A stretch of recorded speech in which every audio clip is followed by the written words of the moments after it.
Hey, what's up, guys? Mike's here. Alright, welcome back to another chapter of the marks we make. So, where we left off right now is that, put it all together for the soulmate. I'm talking about Keith. So, Keith has his own feelings now about his soulmate, and the first time that he saw his brother, Shiro, and fall in love with Laura.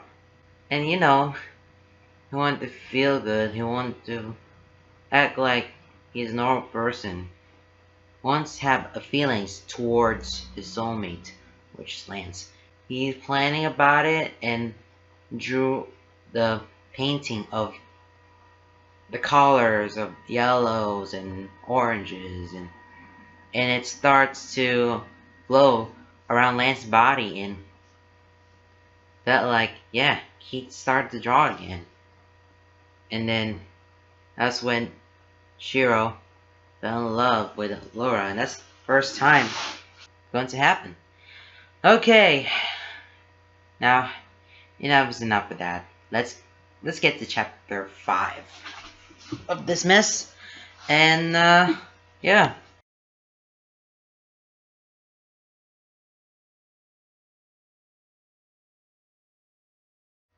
Okay, here we go. Chapter 5. Calm the storm within us. Keith has always been good at blocking everything out.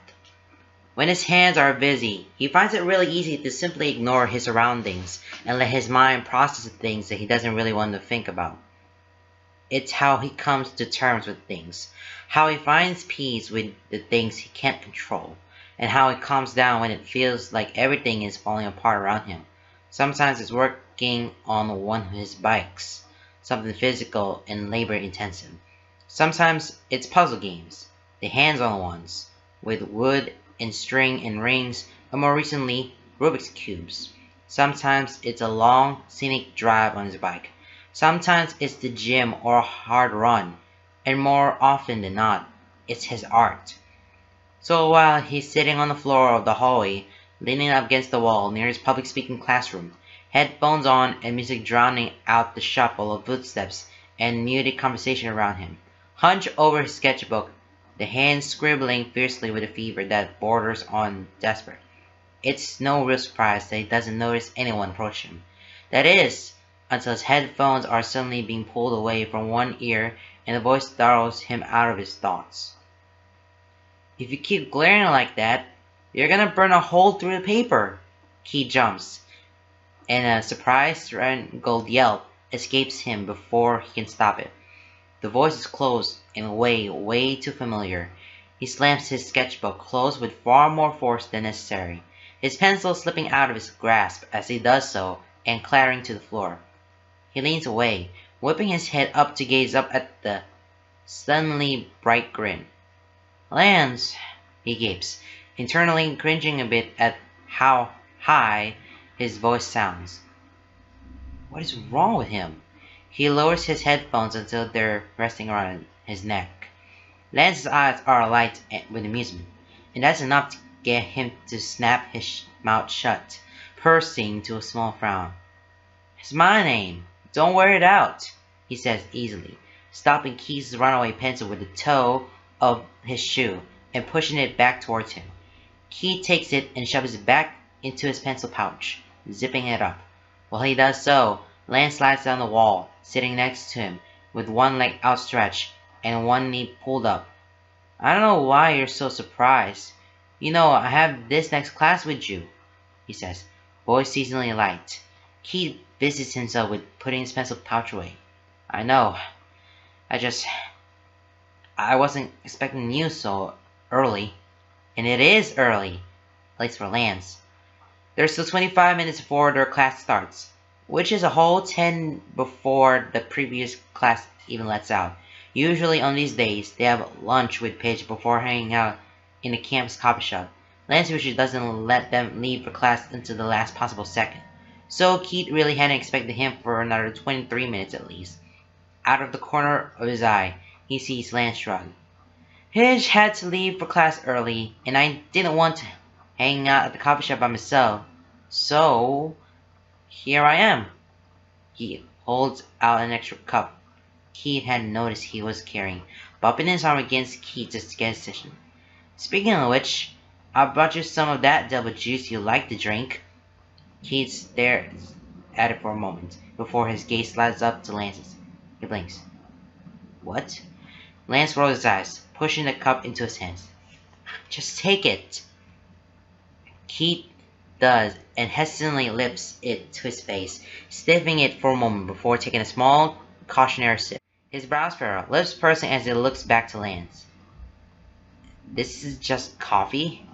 Just plain black coffee from what he can tell. Lance grins, eyes crinkle at the edges with the effort of holding back a laugh. Yeah, he says, voice almost even, but his laugh is definitely there. Like I said, devil juice. Keith breathes out a sharp, short, amused laugh. Not all of us like drinks that are 85% sugar and syrup, he says dryly. Lance gasps loudly, leaning away as he puts his free hand to his chest. Keith, what kind of heathen do you think I am? He lifts his own coffee cup into view. This is clearly 95% sugar and syrup. Keith can't help the way his lips twitch at the corners, but he manages to hold his voice at an even deadpan. Clearly. Lance just shrugs, easily smile in place as he leans back against the wall. It's called flavor, Keith. Whatever you say, Lance. They're silent for several moments. Keith idly sips his drink, relaxing against the wall. His fingers idly trace the spine of his sketchbook while his eyes follow several people as they leave the nearby stairwell. So, why weren't you there today? Lance says for a moment. His voice is casual, but there's an odd note there that Keith can't quite place. He glances sideways at him, but he's not looking at him. Huh? At lunch and stuff. Pidge just said you were busy, he asked, turning his head to smirk at him, but doesn't quite reach his eyes. You ditching us again? Guilt rolls hard and heavy in his stomach as he looks down at the cup in his hand. No. He clears his throat and tries again with more conviction. He has nothing to feel guilty about. Not this time, anyway. I've been in the studio since I skipped 2 days. I've had some work to catch up on. He scratches his cheek. I think I finished it all, though. So, yeah. He's not trying to explain it, but Lance seems to visibly relax at his side. Well, that's good at least. I'm glad you're back. Keith eyes him, one eyebrow raised in surprise. You are? Lance looks away, shrugging. Well, yeah. Classes are boring without you, dude. Lance, we only have one class together. Yeah. And that one class is boring without you. My point still stands. Keith rolls his eyes, but there's a small smile he can't quite help. He hides it behind his coffee cup. That is until Lance absently gestures to the sketchbook resting in his lap. So, what were you doing? Nothing, he says, a little too quickly, spreading his free hand across the cover, like that might somehow hide the book from view. It doesn't. Lance eyes him, one eyebrow raised, then his gaze lowers to the book. His face lights up. Oh, is that the journal you were writing in before? He asked, sitting a little straighter. Keith knows what he's referring to. He's referring to the first day they met. The first day he met his soulmate, that they were both souls. He bristles a little at the memory. It's not exactly the first meeting they write about in romance novels, nor is it the first meeting Lance has no doubt been dreaming of. Yeah, you never did show me what's in it. He's already reaching for the sketchbook, long, dark fingers brushing over the plain black cover. Keith says, Cannot see? No, he snaps, pulling the book away abruptly and half twisting away from him. He scowls, everything about his posture defensive. Lance just freezes, eyes wide as he blinks, mouth hanging open in shock. Then, as Keith watches, something terrible happens. Hurt flashes in the depths of those blue eyes, his lips pursing as his entire expression hardens. His fingers curl into a loose fist as he pulls his hand back. Oh, he says, voice sounded way too cold and oddly empty. Okay. Sorry. Keith sighs, forcing himself to relax. That knot of guilt is back. He can't tell if he feels it because this is his soulmate, or if it's because that look does not suit Lance in the slightest. Look, Lance. No, it's okay, dude. Says in a way that makes Keith feel like it's really not final. I mean, I know I was an ass back when I teased you about it, and I'm sorry all about that. Okay? Lance, I don't know. He's fidgeting now, scratching the back of his neck and refusing to look keen. I thought maybe we were past that? Lance. Never mind. It's stupid. Just forget about it. Lance! Keith says, loud and exasperating. He sighs, running a hand down his face. It's not you, alright? He doesn't know why Lance always jumps into the conclusion that it is him, and it feels like normally he would brush it off and move on. But he just doesn't like the idea of Lance stewing in the idea that he's somehow done something wrong, or that Keith doesn't trust him. Despite how annoying he can be, Lance is a good guy. Maybe not someone Keith wants as a soulmate, but he is a good person. Lance remains quiet, and Keith huffs, realizing that he's going to have to keep talking. He traces his fingers along the edge of the sketchbook, feeling the texture of the pages. It's not just you, okay? He repeats, softer this time. I don't usually like showing people my art, even Pitch and Shiro, and I'm closer to them than anyone, and especially this one. He taps the cover of the sketchbook, feeling his inside twist. This one is private. It's his homework sketchbook, where he recreates all the designs he paints on himself. He could just take pictures, sure, but he likes drawing them out. He paints in a moment, with a little thought about what he's doing other than just going with the feeling, and then he recreates it from memory later. It's just always how he's done things, and he finds comfort in it. It's always been his private sketchbook. He's never shown anyone besides his mother, and she's been gone for several years now.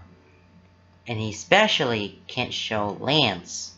There's too much of a risk that Lance would recognize the drawings, even if they were just on the page instead of twisting along his body. And if Lance realized their connection, Keith has to suppress the shiver of dread that racks down his spine. He may have come to accept that Lance is his soulmate, but he's really not ready to face that reality just yet. He'd rather just ignore it for now. Put it in a box and save it for another day. Let that be future Keith's problem, because present Keith isn't getting ready for that. So, I was right. Keith glanced up, confusion coloring his features. Lance's lips quirked to a small wry smile. The hurt has faded from his expression. What? Lance smiled at it. It is like your diary. Keith rolls his eye, shoving Lance's arm hard enough to make him tip over. He laughs as it goes down, holding his coffee cup up at an angle so it doesn't spill. When he rocks back up, he's grinning, and Keith ignores him as he puts his sketchbook away. Then movement catches his eye. He tilts his head in time to see Lance pushing his sleeves to his elbows, revealing the colors of a sunset imprinted onto the skin of his left forearm. Keith freezes, and he's pretty sure he makes a sound as his breath hitches. When his heart lodges itself firmly in his throat, the sound seems to catch Lance's attention, and he must have noticed where Keith was staring. Cause suddenly, he's smiling, holding up his arm for Keith to see better, slowly twisting it to give him a well-rounded view. But Keith already knows what it looks like. He witnessed that sunset from the wall-length window in the studio.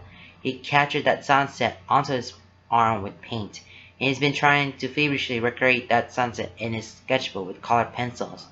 And now here it is, a little faded but colors still bright as they appear deeply ingrained onto Lance's arm. He's never seen one of his own soul marks this close before. He'd only seen the galaxy tattooed on Lance's neck from far, only for a moment. Here, now, he can see his work up close, mesmerizingly beautiful and yet horrifically taunting. Here it is. His marks on Lance's skin. He did that. Lance is carrying his marks. He already knew he would. He already came to terms with that. But it was one thing to know it, an entirely different matter to see the proof shoved so clearly into his face, any small hope in his chest that he was wrong, any small defiant spark of denial buried in his heart dies. His mouth feels dry. There's a strange buzzing in his ears. His heart sounds way too loud, and he's not entirely certain that he's breathing. His eyes are fixed on Lance's arm, fascinated by the way his muscles and tendons roll beneath the colored skin. It's like a train wreck inside his chest, mind-blurring alarms, and he can't look away. He's stuck, frozen. An artist. It takes him a moment to realize Lance speaking to him, and that's enough to tear him out of his daze. He shakes his head, forcing his eyes to Lance's face. "What?" he croaks, voice on the verge of cracking. Luckily, Lance doesn't seem to notice.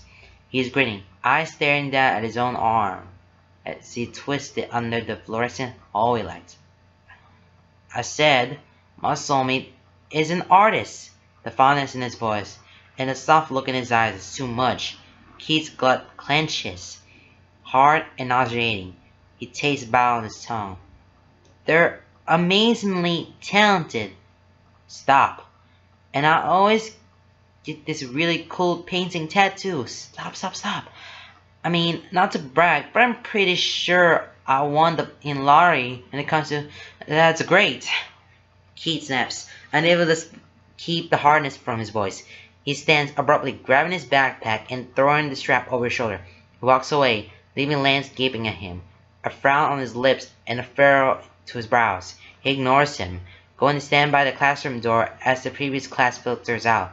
His heart is hammering in his chest, and it's all he can do to keep the nauseous guilt at bay. Lance comes up behind him, but neither of them say anything, and as soon as the wave of students is clear, Keith ducks into the room, taking his usual seat at the end of the row. Lance sits next to him, and Keith tries to ignore him, but is all too aware of the slouch in his shoulders, of the way he crosses his arms over his chest, of the way he pouts and refuses to look at Keith. Keith really knows he's up when he realizes Lance isn't talking to him. Lance always talks to him before class. The guy is fucking chatterbox, even if Keith rarely gives him anything to go off of.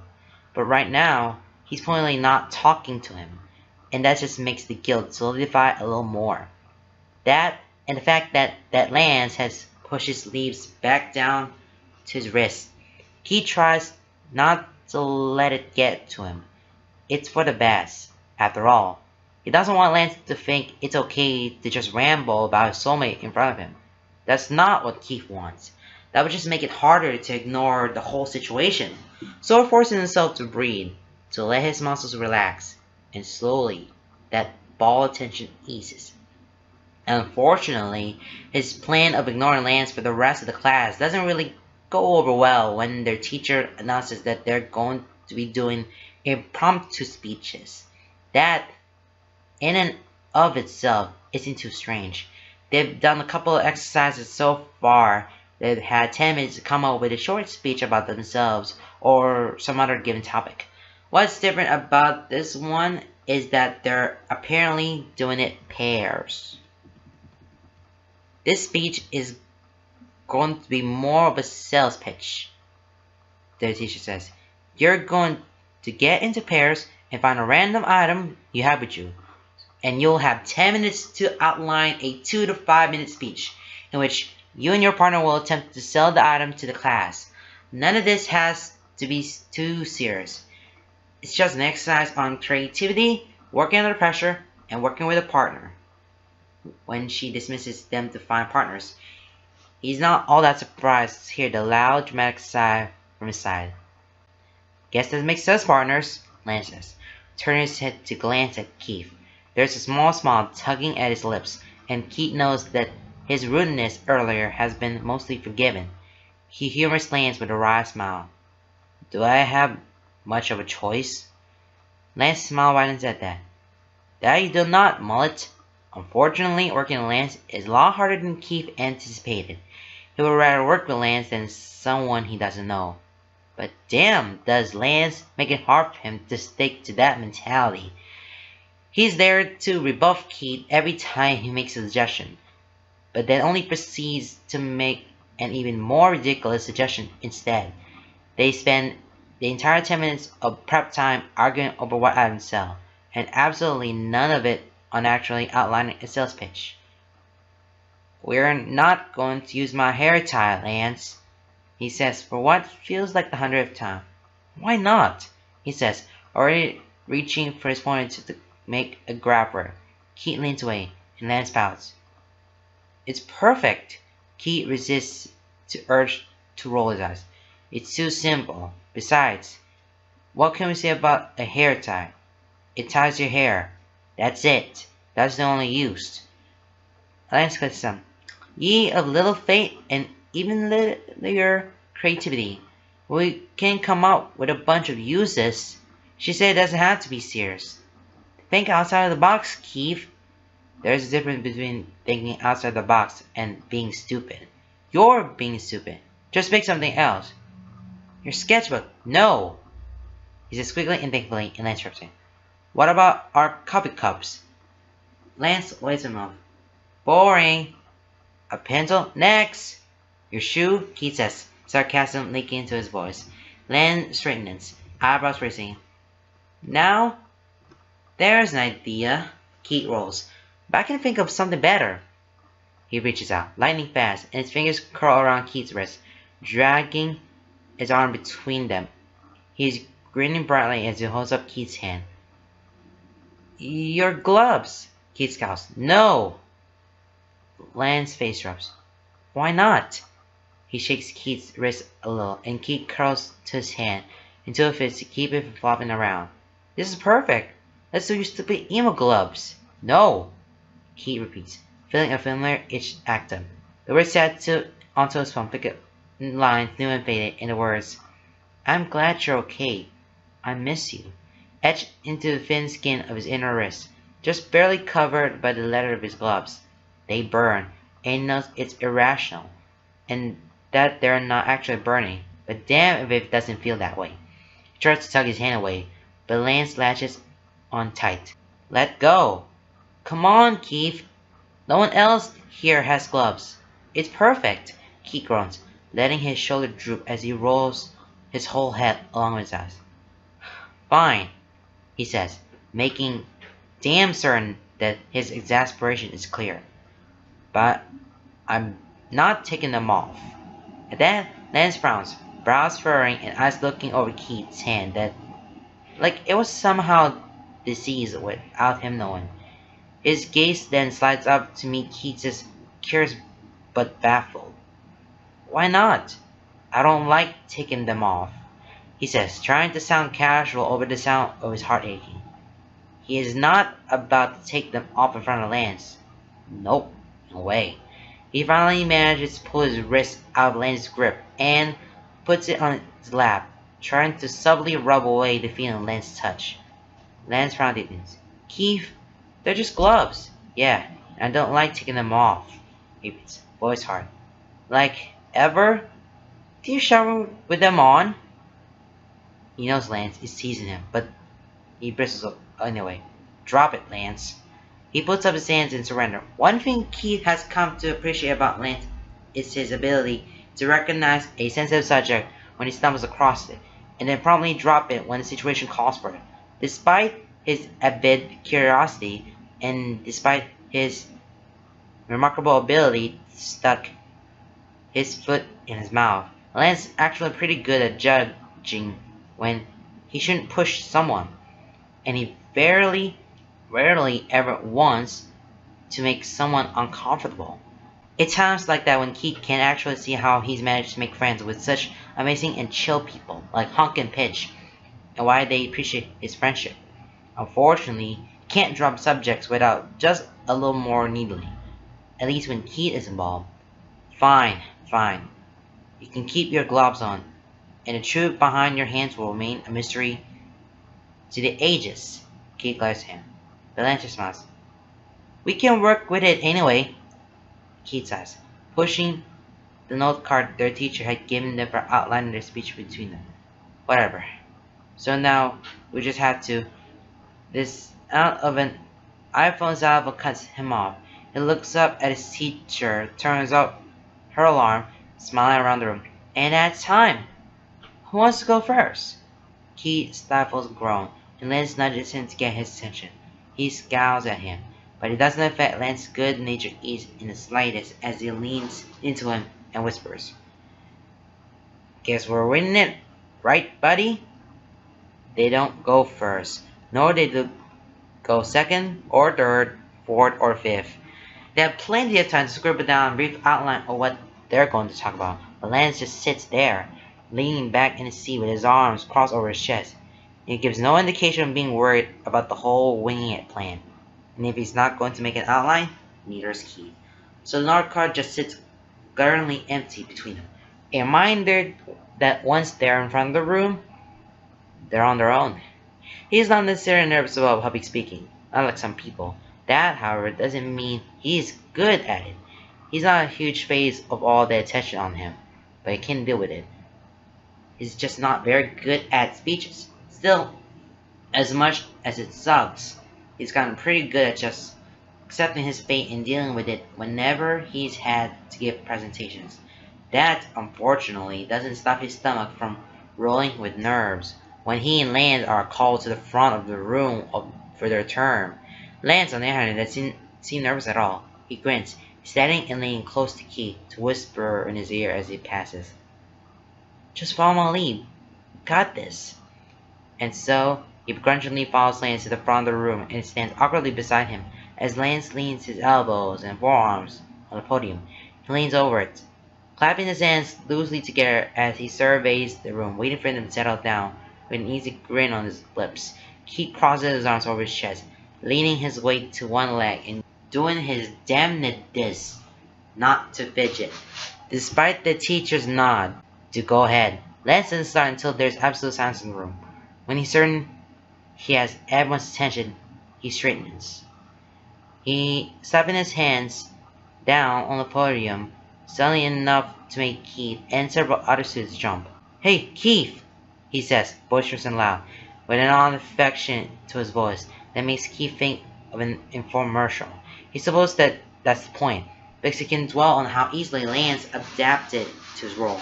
He's looking at him, and Lance is left grasping for straws. Lance raises an eyebrow, giving Keith a stumbled nod of encouragement. Hey, Lance? He says, cautious and a little worried. He doesn't know where Lance is going with this. Have you ever found yourself wanting to be the best damn emo you can be? He's still using that voice that is so over the top and specifically geared to sound like something terribly scripted. Keith gives him a flat look, but Lance just looks patient and encouraging. He's internally sighs, deciding to humor Lance, if only for the sake of his grade. Besides, he has no better ideas. Boy, have I, he admits, earning a few snickers from the class. This only seems to encourage Lance as he leans over the podium, putting one elbow on it while he gestures with his other hand, one finger extended toward the ceiling as he turns back to face the class. Then, have I got the solution for you? Lance is getting so into character, so into the show, and Keith finds his smile struggling to curve his lips. He fights to keep it down and his voice even and bland. What's that, Lance? As if on cue, he straightens, flaring out his hands to the side, fingers spread as he shakes them like jazz hands. Fingerless gloves! A beat, a pause. But Lance, Keith says, drawing out the silence as he turns to stare blankly out of the class while it deepens. I already have those. He lifts up both hands for emphasis in a mimicry of Lance's own jazz hand gesture. Lance turns to him, putting his hands to his mouth as he gaps loudly, and far too drastically to be real. He then turns back to their audience, gesturing to Keith. "It's like magic," he says, in a voice that somehow manages to be both dry and odd. Keith really has to struggle to hold back a smile. He can feel it twitching at the edges of his lips, and with the amazement bubbling warm inside him, he doesn't even hesitate when Lance says, "Model for us, Keith," without missing a beat. Like this had been a planned thing all along. Keith starts to model his gloves. He holds out his hands and flipping them to all angles, holding them high before bringing them low. And then, just for the hell of it, he starts to frame his face, voguing with vague gestures that he vaguely remembers seeing models do. The whole time he keeps his face as blank as possible and made unflinching eye contact around the room. Meanwhile, Lance is beside him, gesturing to him and addressing the class. Now, as you can see, gloves such as these really pull together the modern college-age emo look. The color, as you can see, is a rich midnight black, which pairs well with nearly anything from an inspiring emo wardrobe. Here, the back matches that of Keith's jeans, tying together the lower half with the upper half. The black also goes well with the subtle, dark colors of his gray hoodie and maroon t-shirt. Without the gloves, seen from the waist up, he might look like just an ordinary boy with a bad haircut. But we don't want that, do we, Keith? No, we do not, he says, striking out a pose, letting the dryness seep into his voice. Exactly, and the gloves bring to everyone's attention that, hey, you are an emo, but you're subtle about it. My wildest dreams come true.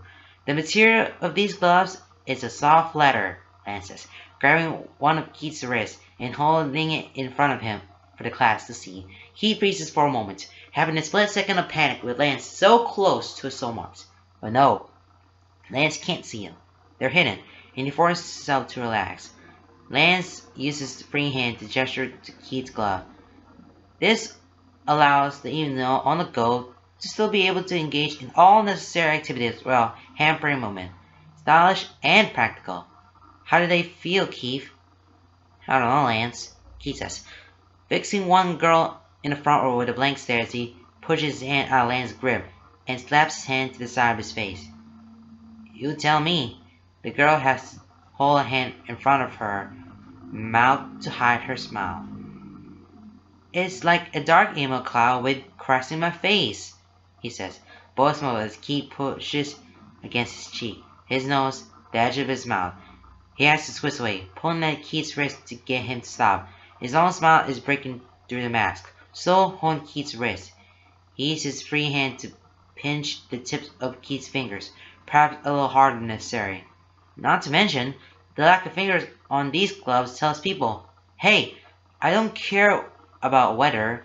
These gloves are for fashion, so everyone can see your chosen nail polish color of choice.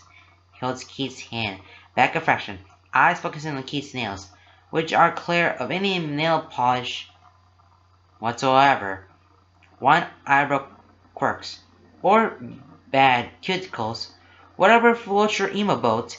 And here, he says, turning back Keith's hand to the audience and pointing to the small area of bared skin, you will find these bad boys have a window to show people that, yes, you do have skin and a heart beneath that tough-knit dark exterior, but it also doubles as a convenient window to allow airflow for when you're wearing them in the middle of summer. Do you wear them in the dead of summer, Keith? All the time, Lance. I don't think I even take them off to shower. That dedication right there. He finally lets go of Keith's hand to lean both forearms in the podium, clasping his hands scared and leaning forward like he's having a personal chat with the class. So, Keith, how much would you expect to pay for such essentials as these? Money has no value when we're all doomed to die, he says, laying it on thick. He's rewarded when the edge of Lance's lips quirk just a little higher, and he chuckles softly. That is true, my dear fellow. But while we're living, it sure does help pay the rent. Now, you may be thinking that this sort of priceless addition to your modern emo wardrobe. It's just that priceless. But what would you say if I told you that you can get a pair of these fine dark beauties for one easy payment of $19.99? I would say. He pauses, letting his gaze sweep slowly and unblinkingly across the class. Wow. Wow indeed. And if you call now, we'll add in a second pair of red leather gloves for free. Just for those nights when you're feeling spicy. Or you want to match the blood of your enemies. Whoa there, Keith. Lance says with a dramatic chuckle. Those gloves are really helping you reach maximum emo-ness. A worthy purchase. And wait, there's more. If you call now and give the promo code KeithsMullet, you'll get $5 off your purchase. $5? $5. But Lance, what number do they call? Good question. Good question, Keith. If you're feeling life in that cold, dead hard, and you need these gloves to bring your emo potential together, please call 1-800-EMO-LORD. That number again is 1-800-EMO-LORD. Thank you. He takes Keith's hand again and holds it high before pulling Keith down to a dramatic sweep of a bow. As the class claps loudly, laughter mixed in there. Lance slides him a look, lips curled to a cocky grin. Keith can't help but smirk back. They end up getting full credit for that assignment. Are you agreeing to this? Are you guys agreeing to this? Yes? Okay. So I kind of feel like their teammates are working together, and wow, they're gonna come up with their own the public speaking. That means you have to speak in front of the class and do all this performance stuff, and just whatever floats your boat. But man, many people are kind of afraid of speaking themselves out in the public and just talking themselves out, and not that kind of a fear you're having, and just into some issues or whatever. But their infomercial idea really works with some fingerless gloves and whatnot. I think they did a pretty good job about that. Isn't that? And as I read along there, and it was like, right, good job. You did it. You did it well. Okay, let's just move on. Lance isn't about to what he was worried, but he had been lying if he said he wasn't. His friendship with Keith has always been rocky at best, and it always feels like it's 2 steps forward and 1 step back. One moment they're fine, the next they're fighting. One moment it's all friendly competition, the next Keith is closing up and walking away. One moment it's all competition, and the next is a heated rivalry. They get along for the most part, but Keith just has these buttons that always manage to get pressed. And the problem is that Lance doesn't know what those buttons are, though he supposes he's not much better. Keith has this incredible knack for pressing his button as well. He's not stupid. Contrary to what he knows, a lot of people think about him. They think he's not very observant, but he is. He likes to think he's pretty damn good at reading people and situations. How the hell else is he supposed to be able to blend into all kinds of social situations? Unfortunately, Keith seems to be one of the rare people he has a hard time reading. He just doesn't get it. He doesn't get Keith. But he's willing to try. He really is, for Pidge's sake. He's their best friend, and he knows that it's very important to them that all their friends get along. He also gets the impression that they're worried about him. He doesn't blame them. Keith definitely seems like the kind of lock himself away from others if given the chance, and Pidge doesn't give him that chance. But it's also more than that. Lance likes Keith. He really does. Despite everything, he does seem like a pretty cool guy. Maybe not cool like him, or kind and welcoming like Hunk, or smart and fierce like Pidge, but he has his own fire. This weirdly distant and mysterious, but shy and awkward fire that just fits so seamlessly into their group of friends, like he's always meant to be there. He supposes it makes sense. He's been friends with Pidge for years, so odds of Lance liking him too is pretty high. So he thinks, given the chance, they have potential to really get along. He just wishes he could get along with him 100% of the time instead of a rocky 75. After the last week or so, when Keith was being especially distant, Lance was starting to wonder if he had something to fuck up their budding friendship for good. Despite Keith's assurances that it wasn't him, Lance isn't stupid. He can't really explain it other than it was just this feeling, this intuition that told him that Keith wasn't telling the whole truth, that there was more to it. The problem was, it wasn't sure if it was just Keith being Keith, or if he had actually done something. Pitch had assured him numerous times that it was just Keith, and that he gets into these funks sometimes. But, well, paranoia and anxiety is a hard thing to just ignore. It didn't help that Lance had his own problems, with the whole Soulmate thing weighing heavily on his mind.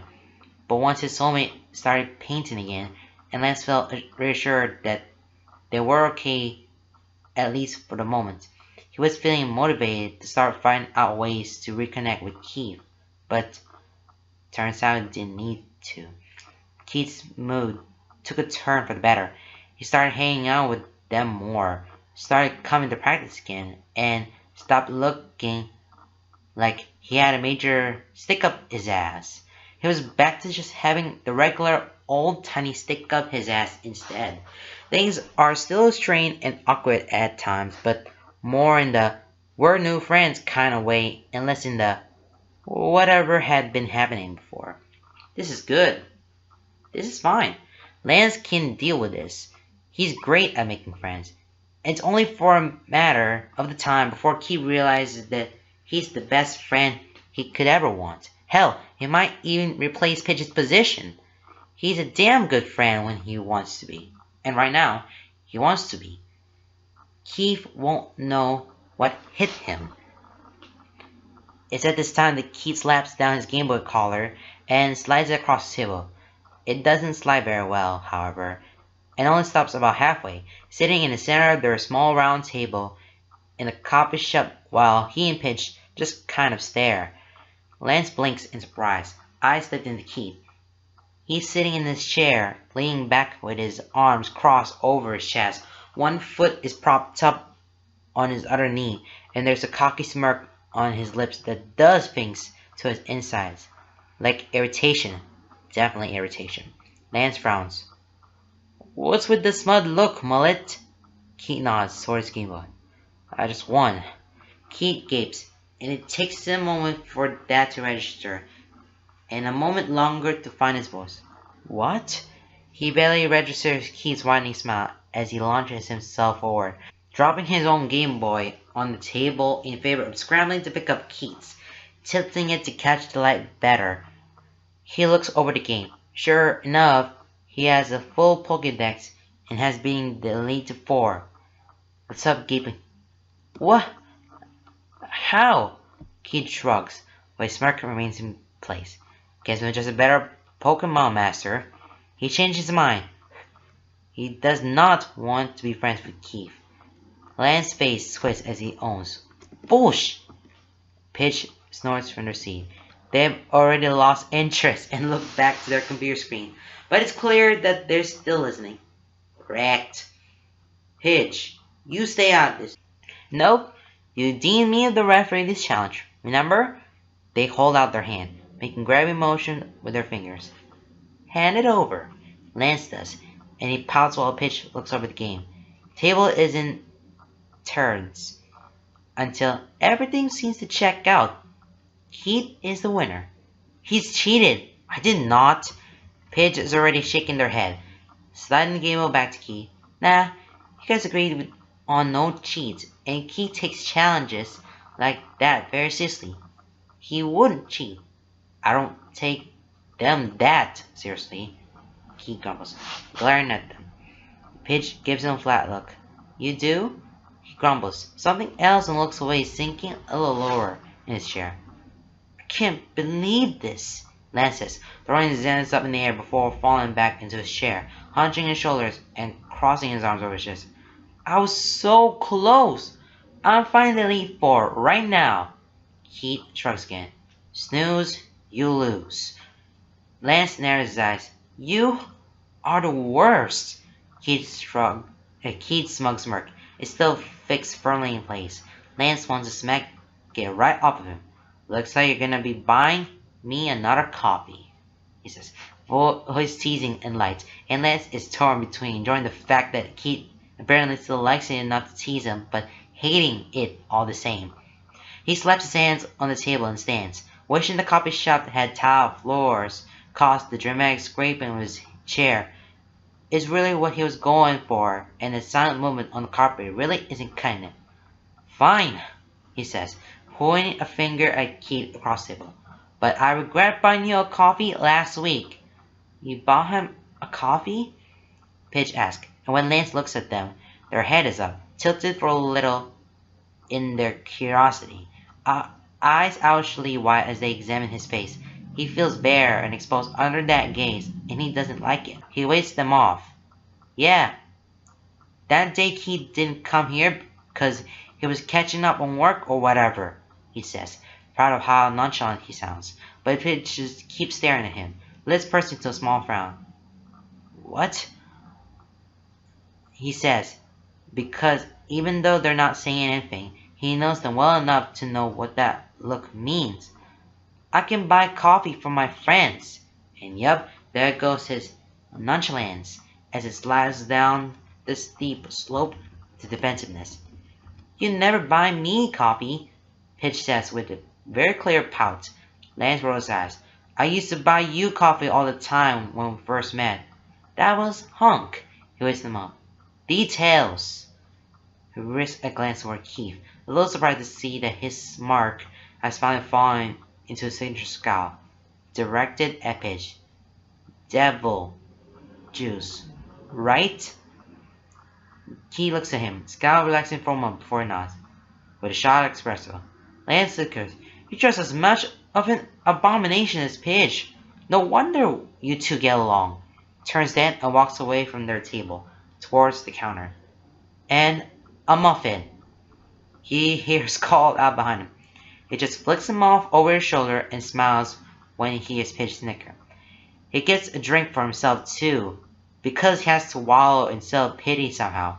He heads back to the table with everything balanced in his arms and manages to set it all down without dropping anything. Score a point for Lance. When he sees the muffin down in front of Keith, he barely looks at it before sliding over to Pidge, who happily picks it up before taking a big bite. Lance's eyes narrowly on him, then slides to Keith. You're evil, he shrugs, lifting his copy. It's my victory prize. I can do with it what I want. I didn't even have to buy you a muffin. I did that out of kindness of my heart, and because I'm such a benevolent loser.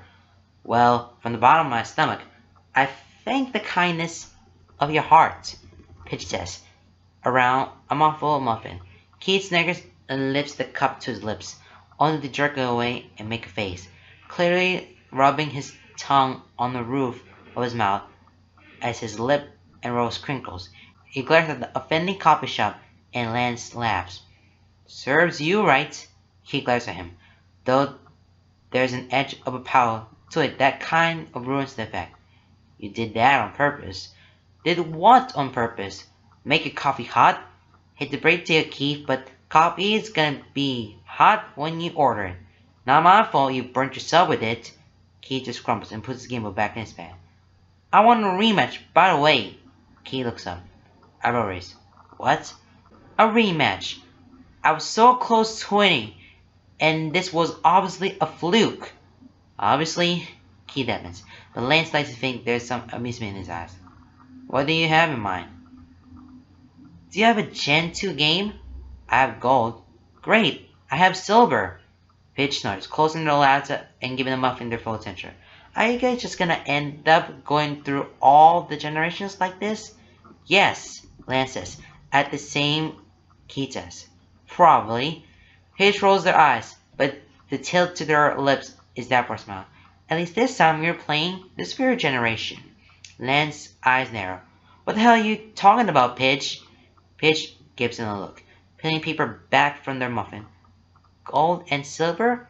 Obviously, the best Pokemon generation. Lance scoops, leaning back in his chair. No. Red and blue are obviously the best in one universe. They were the first, Pidge. Classics. Doesn't mean they're the best. Keith, Lance says, and the boy jumps at the sudden intention. Lance just plows right on.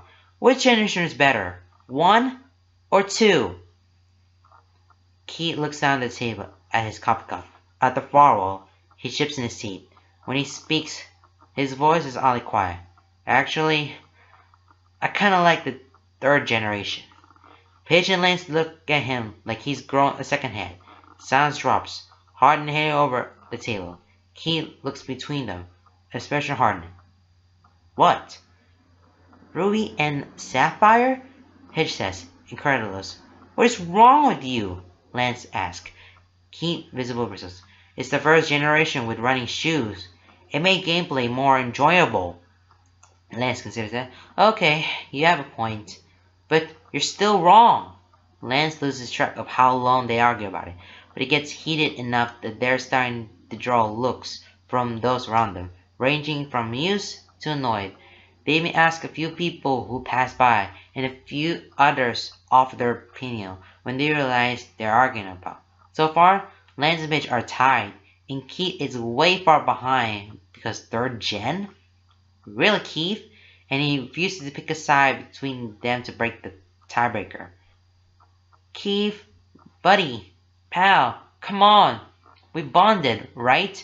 He tries, putting on his best smile, and the voice he knows gets to honk. It doesn't seem to be working. Keith just gives him this deadpan stare, one eyebrow raised. Keith, I swear to God, if you don't pick my side, I'm going to... You can't threaten him to choosing your side, Lance says, voice rising in the pitch.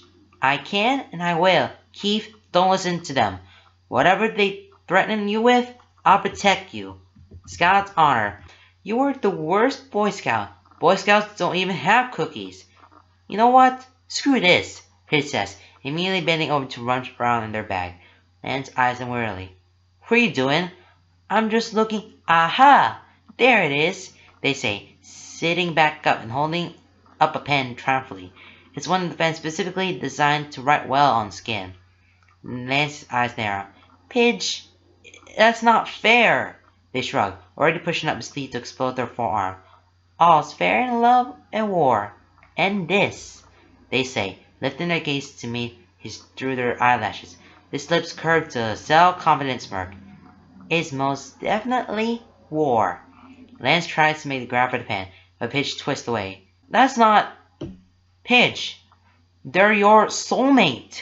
He has both hands to it, leaning across the table to get to them, but they lean far away, putting a foot on his chair to hold off as they arch over the back of their chair, riding on their arm above their face. Of course they're going to agree with you. Pidge snorts a laugh. They better. It's not fair. It doesn't count. You can ask your soulmate, Pidge points out, and there's a sharp pain in Lance's gut as it twists. His lips press into a tight frown as he scowls. Pidge, you know my essence doesn't like to talk to me. Then I guess I'm going to win, they say triumphantly, holding the pen out to Lance. He glares at it, and then glares at Pidge. If it had been literally anyone else, he would have been mad. He's still a little mad, but he knows that Pidge doesn't mean it, that they have a tendency of being insensitive sometimes without realizing it. He loves them anyway. You are cruel little gremlin, he hisses, giving the sternest glare he can muster. Pidge's smirk softens, and they waggle the pen in front of his face.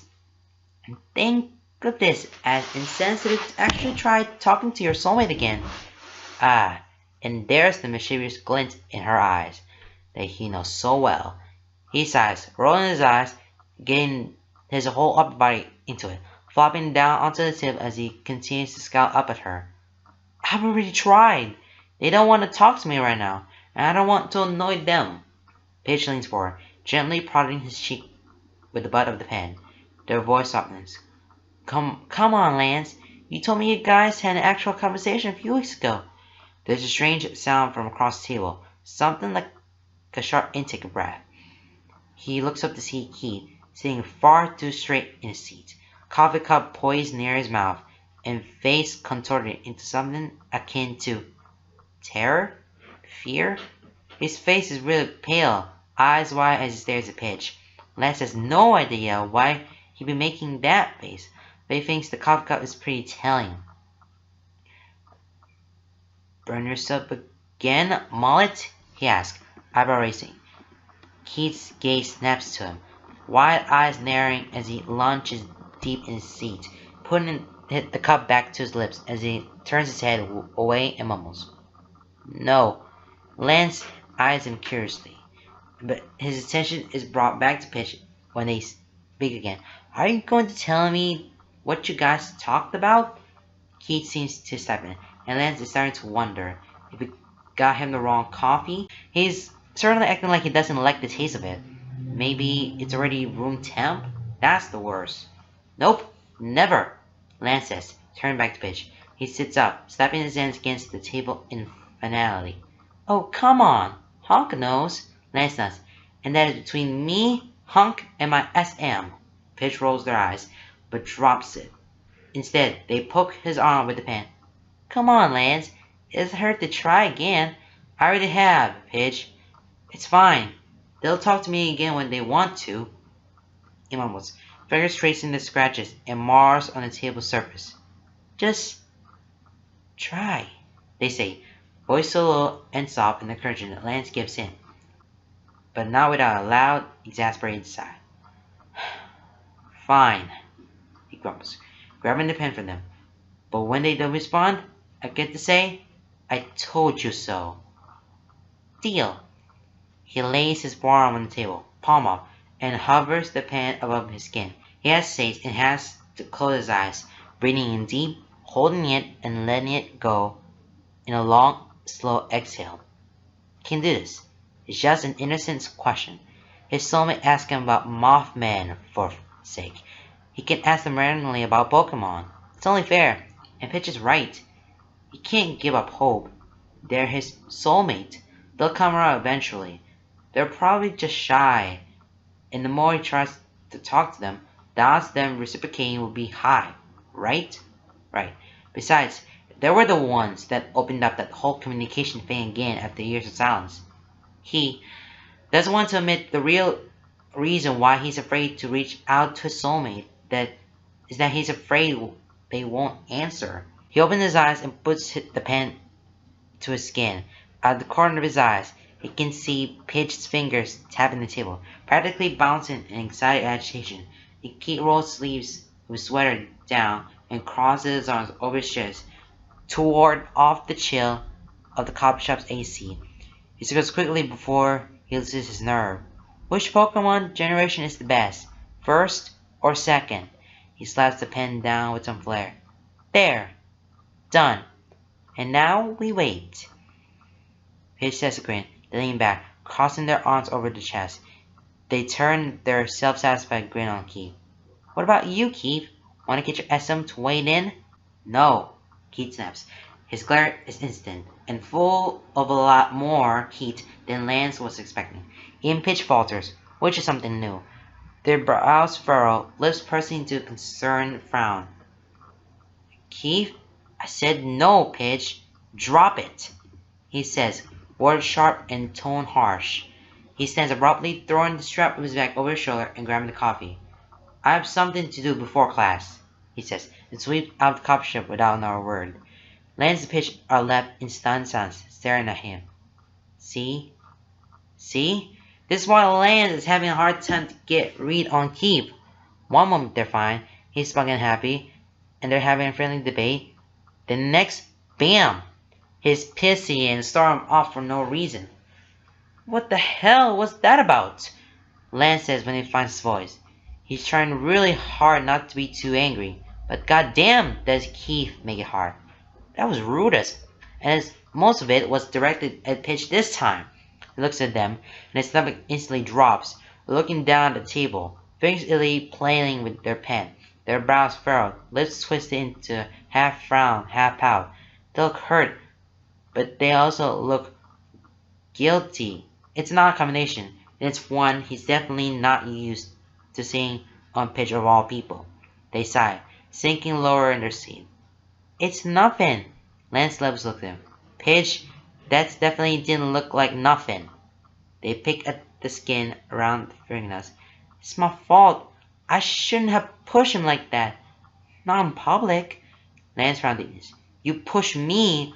Ain't no my soulmate is a sensitive subject. And I didn't get all mad and storm out that damn coffee shop. He's different, Lance, Pidge says, shifting the seat. I can't tell you everything, 'cause that's his business. But just, soulmates are a really sensitive subject for him.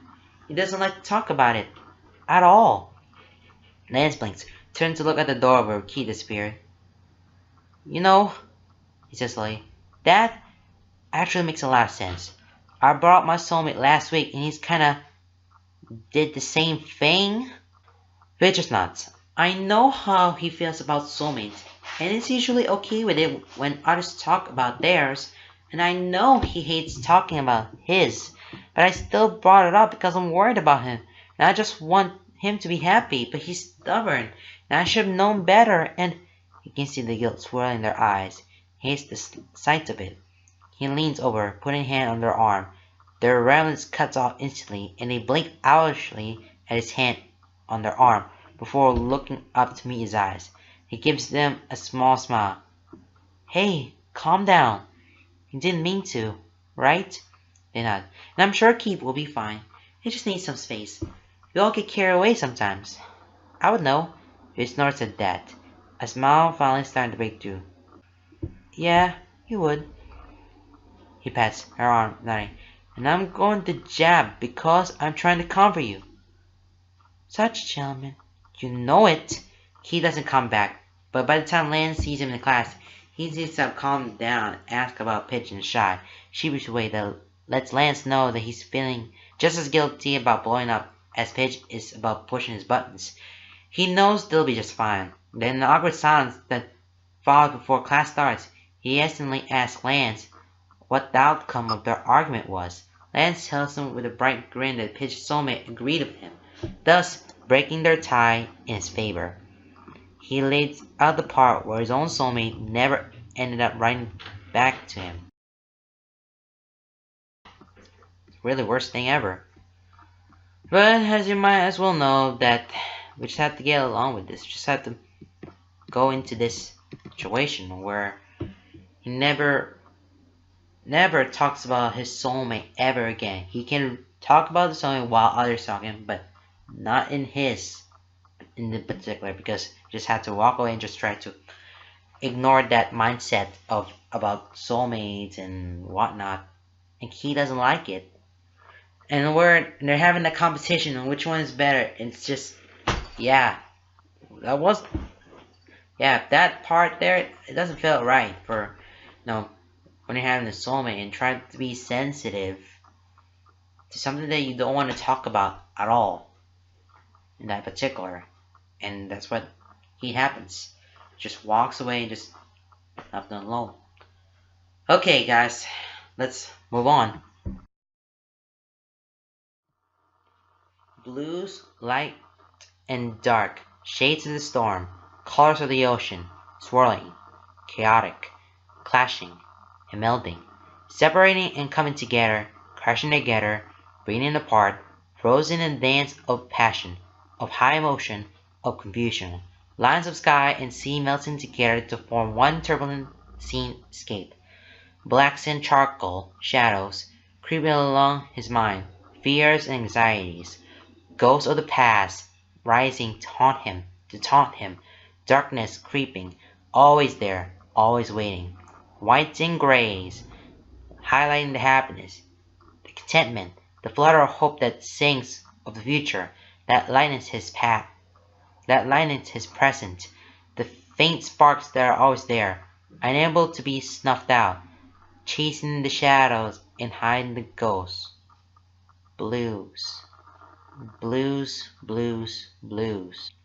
Blues of the sky, blues of the sea, blues of the calm before the storm, Blues of the depths of the ocean, blues of a sunny day, blues of a starry light, blues of the shadows, blues of the waves, blues of ice, blues of rain, blues of faded jeans, blues of a well-worn hoodie, blues of a knitted sweater, blues of eyes light and laughing, blues of eyes dark and angry, blues of eyes hard and calculating, blues of eyes sharp and mischievous, blues and blacks and whites and grays, blues of sky and storm and sea.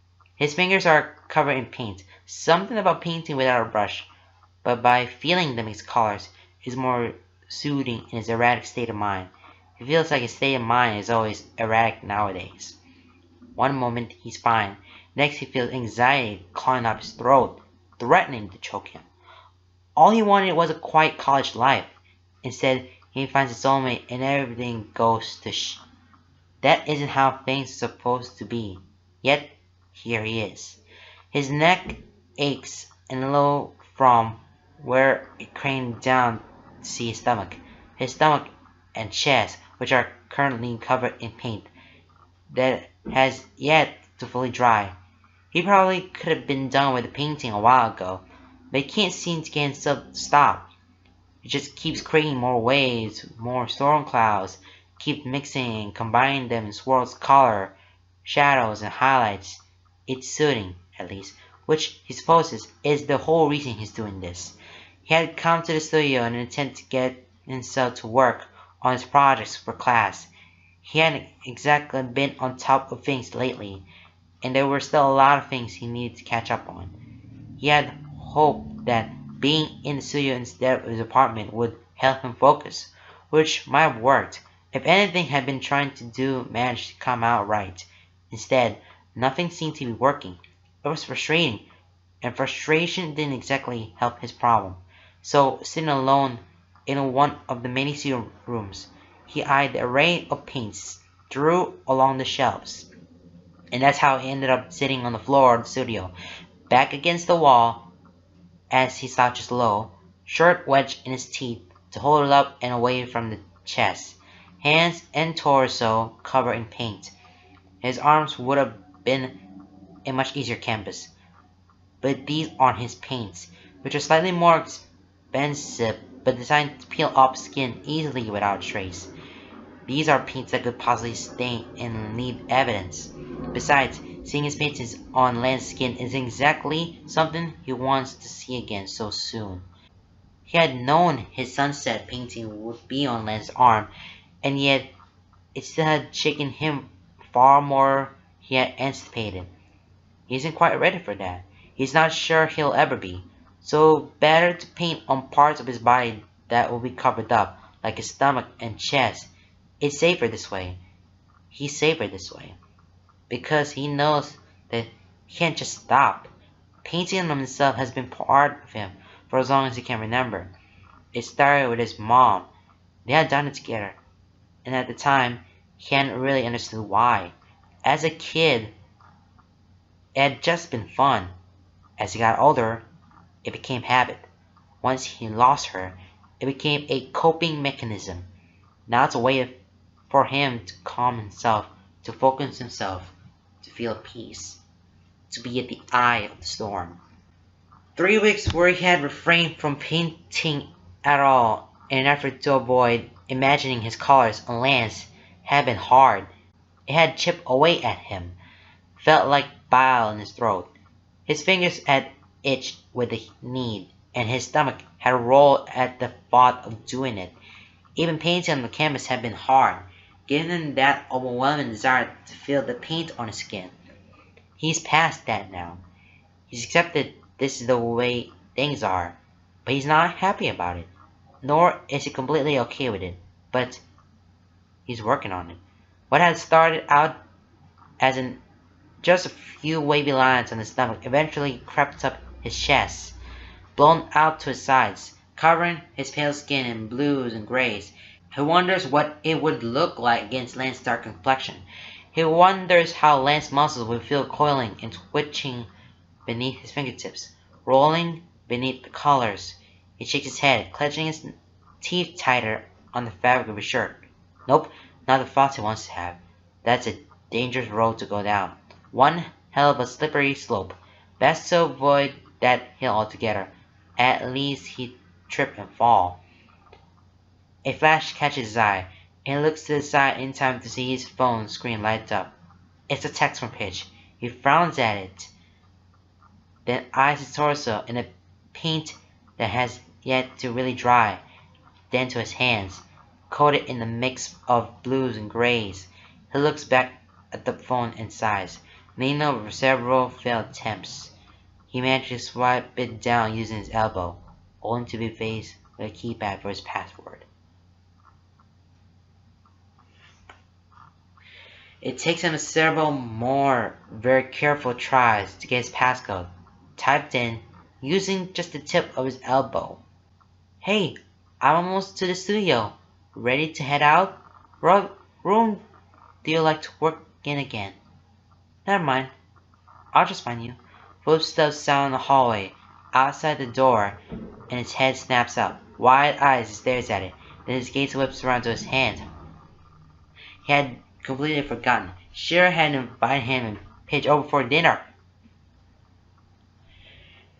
And he's on his feet in seconds, darting across the room to the sink, hitting in the faucet with an elbow. He shoves his hands under the warming spray. He scrubs frantically, pleased to find that despite being a pain in the ass to peel off, the paint doesn't stain his skin. That's something, at least. Too bad it's not coming off. God, he misses his own paints. They're specifically designed to wash right off. This is what he gets for using canvas paint on his skin. He manages to get most of it off by the time he hears the door opening, but he doesn't have nearly enough time to clean off his chest.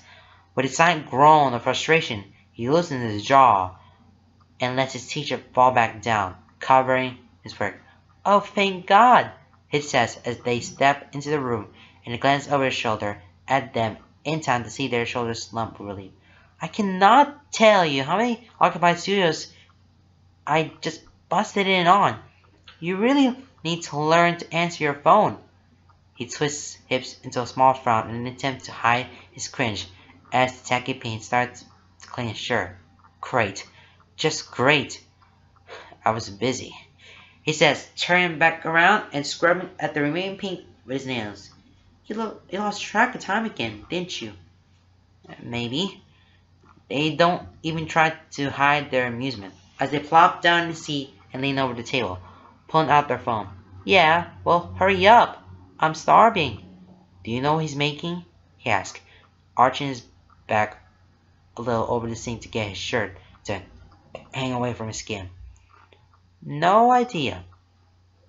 He told me, but I don't remember. Something that sounded complicated, and it's probably good as hell. Allura's helping him make it. Keystones. Oh, he says, wincing a little at how his voice comes out.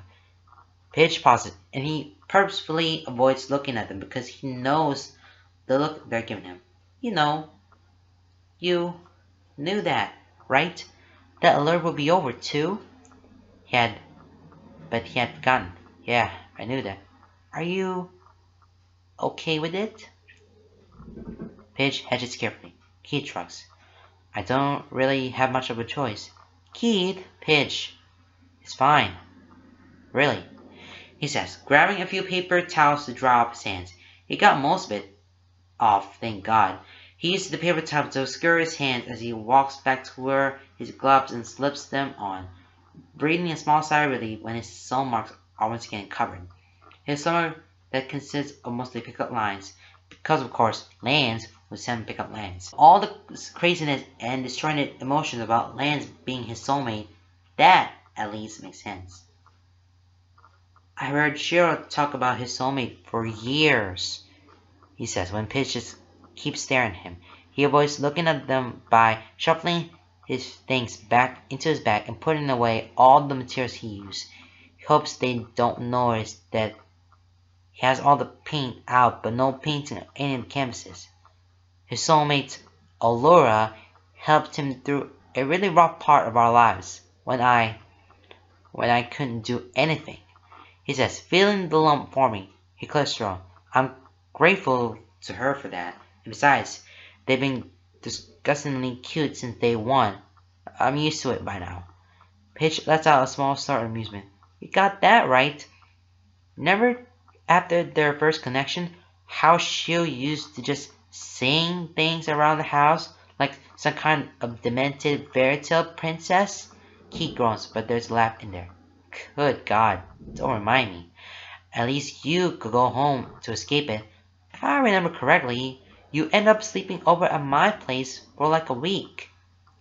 He smiles, pausing in his clean up at the memory. Yeah, I refused to go home until Matt threatened to gag Cheryl next time he started singing.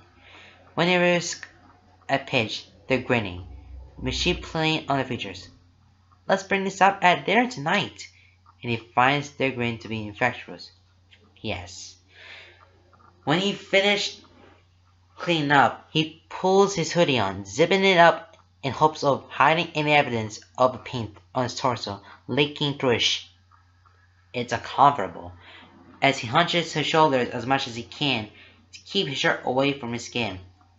But it's just not working. Can we stop by my place? He asks as they walk out of the studio into the hallway. I need a shower. Paige eyes him curiously, but shrugs. Yeah, sure. You're the one driving it anyway. Just know that every second you keep me away from food, the more likely I am to eat you. Noted. So you're sure this is okay? They ask after a moment. Voice suddenly hesitant, cautious, like they're approaching a wild animal. He sighs. Yes, Paige, it is. I just mean, you've been really touchy around the subject of soulmates lately. I thought you were getting better after the whole Mothman combo you had with him. But then you seemed to take several steps back, and I was worried that maybe I had pushed you too far. And then the other day in the coffee shop, the whole Pokemon thing, that was different, he says defensive. Paige raises an eyebrow, curiosity sparked. Different? How? He shrugs, shoving his hands in his pockets. It just was... I really wasn't having a great day, and I've had a lot on my mind, and it took it out on you. I'm sorry, he mumbles. Paige smiles, small and confident as they bump their hip against Keith. I'm sorry too. I shouldn't have pushed you, especially not in public, and especially not around Lance. Dude is like a complete opposite of you when it comes to soulmates. He imagines to croak out a short dry laugh. Yeah, he is. So, you ready to go supper while Cheryl and Laura be disgustingly cute? Nope. Well, then let's hope the food is worth it. As a poor college student, I can tell you that it usually is. As they leave the studio and walk toward the parking lot where Keith has parking his bike, Paige tries one last time, voice quiet and serious. So really, Keith, you're okay? You know, you can talk to me about these things. Yeah, he says, giving them a small reassuring smile and putting more confidence into it than he feels. Yeah, I'm okay. He's not. But he's getting there. I felt like he doesn't even want to talk, even in his paintings or something like that. But just kind of a small talk about this situation thing about soulmates, and he doesn't want to talk about it because Paige just went too far from pushing him off the cliff, saying those things out loud about soulmates, and he very sensitive to talk about it for Keith. Both of them had the apologies to make because after this, and now moved on to something else. So yeah, Lance, you can't be serious, Honk says. Suddenly, infinitely tired, he leans over the back of his desk chair, one arm slung over the back as he twists to give Lance a flat stare. Lance just grins. Sorry, buddy. I can't hear you over the sound of how awesome I look. Oh, and that and Shakira's sick beats, he says, slipping one earbud into his ear and letting the other dangle for now. I thought you giving this up. Lance scoops, bending over to dig in his bag, and swap out the textbooks and notebooks with those he'll need for his afternoon classes. What makes you think that? Well, you kinda gave up about halfway through the last semester. You haven't done it yet this semester, so I just kinda assumed. Lance waves him off, straightening as he throws one of the straps of his bag over his shoulder. That was last semester, Honk. This is a new semester with new possibilities. Besides, I've only gotten a few soul paintings since the semester started. This is my first real opportunity. Plus, it gives me a reason to actually wear this, he says, striking in pose with his arms up in the air and one leg straight out, toe pointed. It clearly puts his midriff on display, and he makes a dramatic duck face to top it off. Honk scratches stubble on his chin, tilting his head to the side as he eyes Lance's outfit. Yeah, about that. Lance's duck face turns into more of a pout, his hands lowering to land on his hips. What? You don't think it looks good? He has to resist the urge to pick at the high hem of his shirt. No, that's not it, Honk says, scrambling a little bit and putting up his hand defensively. Lance relaxes a little bit. I was just wondering where you even got it. Never seen you wear it before. He shrugs, smile returning. I stole it from my sister before I left. His lips drop open into a small O. Oh, she's not gonna like that. You know, she hates it when you steal her clothes. He makes a vague, waving gesture, making the dismissive sound. It'll be fine. She never wears it anyway. I'm sure she hasn't even realized it's missing. Whatever you say, buddy. Honk that's his arguments. But, you think it looks alright? He asks, a little hesitant. Honk smiles softens. Yeah, man. You know you look good in pretty much everything. He puts a hand to his chest. Aw, bro. I mean, it's not something I see a lot of dudes wear. Not that it's a bad thing. And you definitely pull it off. Starring fashion trends all up here. Lance is grinning. Honestly, more dudes should wear them. They make you feel powerful. I don't know, man. Honk leans back, putting both hands on his stomach. I'm not sure I'll be able to pull it off. Nonsense, he says, taking a few steps forward to pat Honk's shoulder. You will look awesome in a crop top, dude. Don't let the media put you down. I'll take your word for it, he says, but he's smiling. This fond, amused smile that Lance is used to seeing from his best friend and roommate. He then waves Lance off, shoving him playfully with his foot. Now, get out here and let me finish my homework before class. Lance laughs, stumbling toward the door. Alright. I'll see you later. Later, Lance. And good luck. Thanks, Honk, he says as he steps out of the door, leaving Honk alone for his last-minute homework session. Lance doesn't have class for another few hours, but he does have places to be. The weather outside is perfect. He takes a moment to simply breathe, sliding his sunglasses down from her perch atop his head to his nose. The sun is bright, with just a few clouds dotting the sky, but not enough to block out the rays. It's warm, but the gentle breeze that drifts through campus had a chilled edge that speaks promises of fall. It feels good, and it lifts his spirits as he walks through campus, head held high, an easy smile on his lips. He can see people looking at him and trying to be subtle about it. Good. He wants them to stare. Let them get a good eyeful of his soulmate's talent, and let them be envious of him.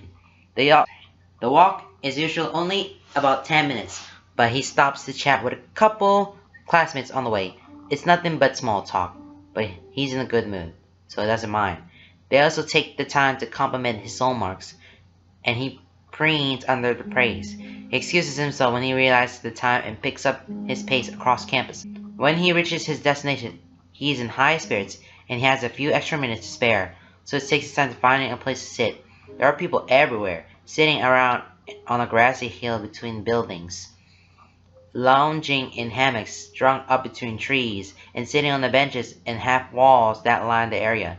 He eventually chooses to sit on one of the several large rocks that are lined one of the main walking paths. This particular rock is his favorite.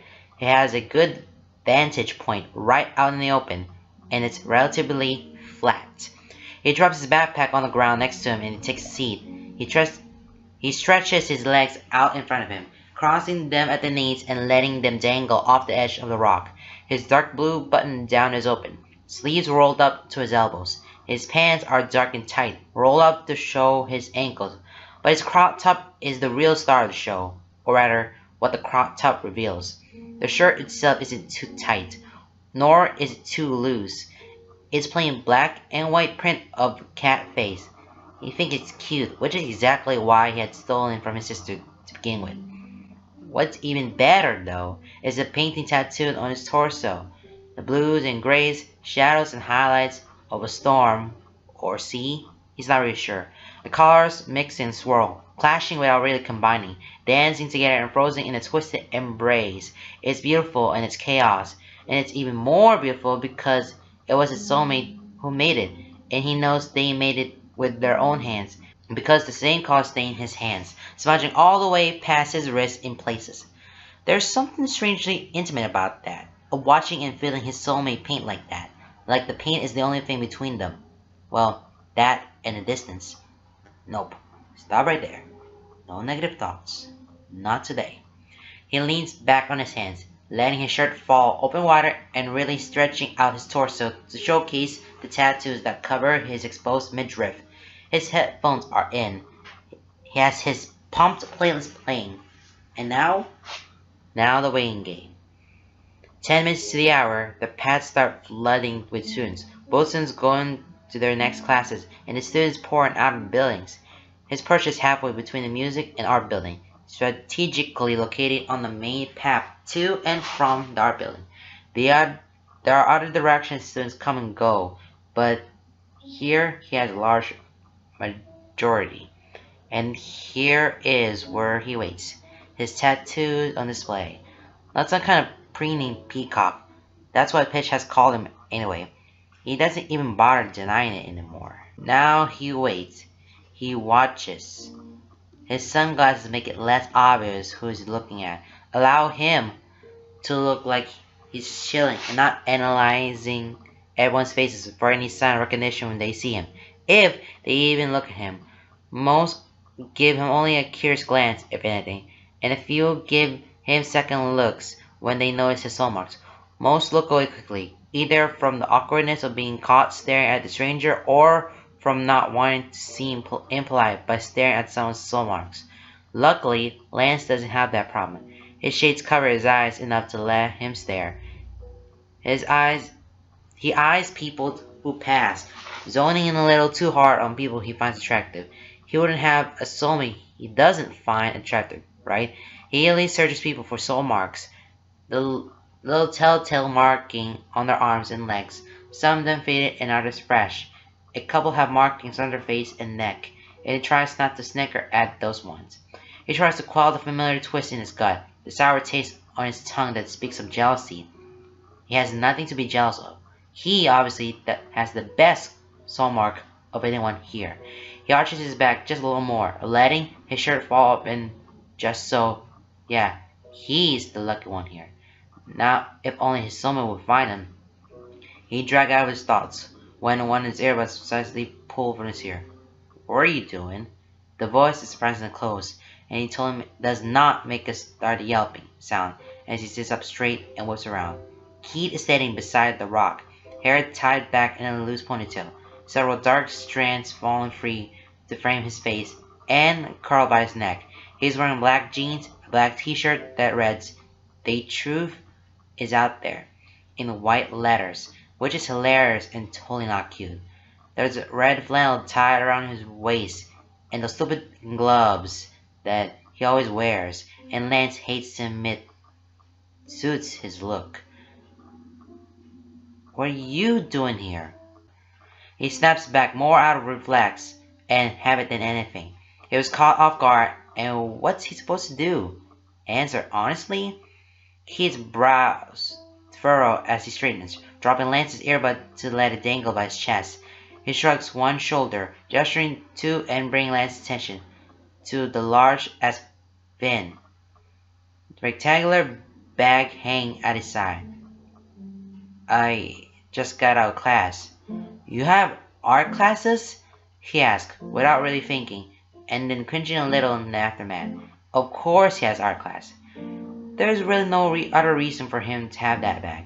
Keith only raises one eyebrow. face exceptionally, blank as he blinks in what Lance thinks might be confusion. He tilts his head just a little to the side, and it gives him this little lost puppy look that Lance refuses to admit is cute. He says blankly, and Lance gaps at him, jaw slack and everything. Keith's confusion only seems to increase tenfold as his brows furrow more. You didn't know that? No, he says, incredulous, as he throws his arms up in the air for emphasis. He's seen Keith draw before.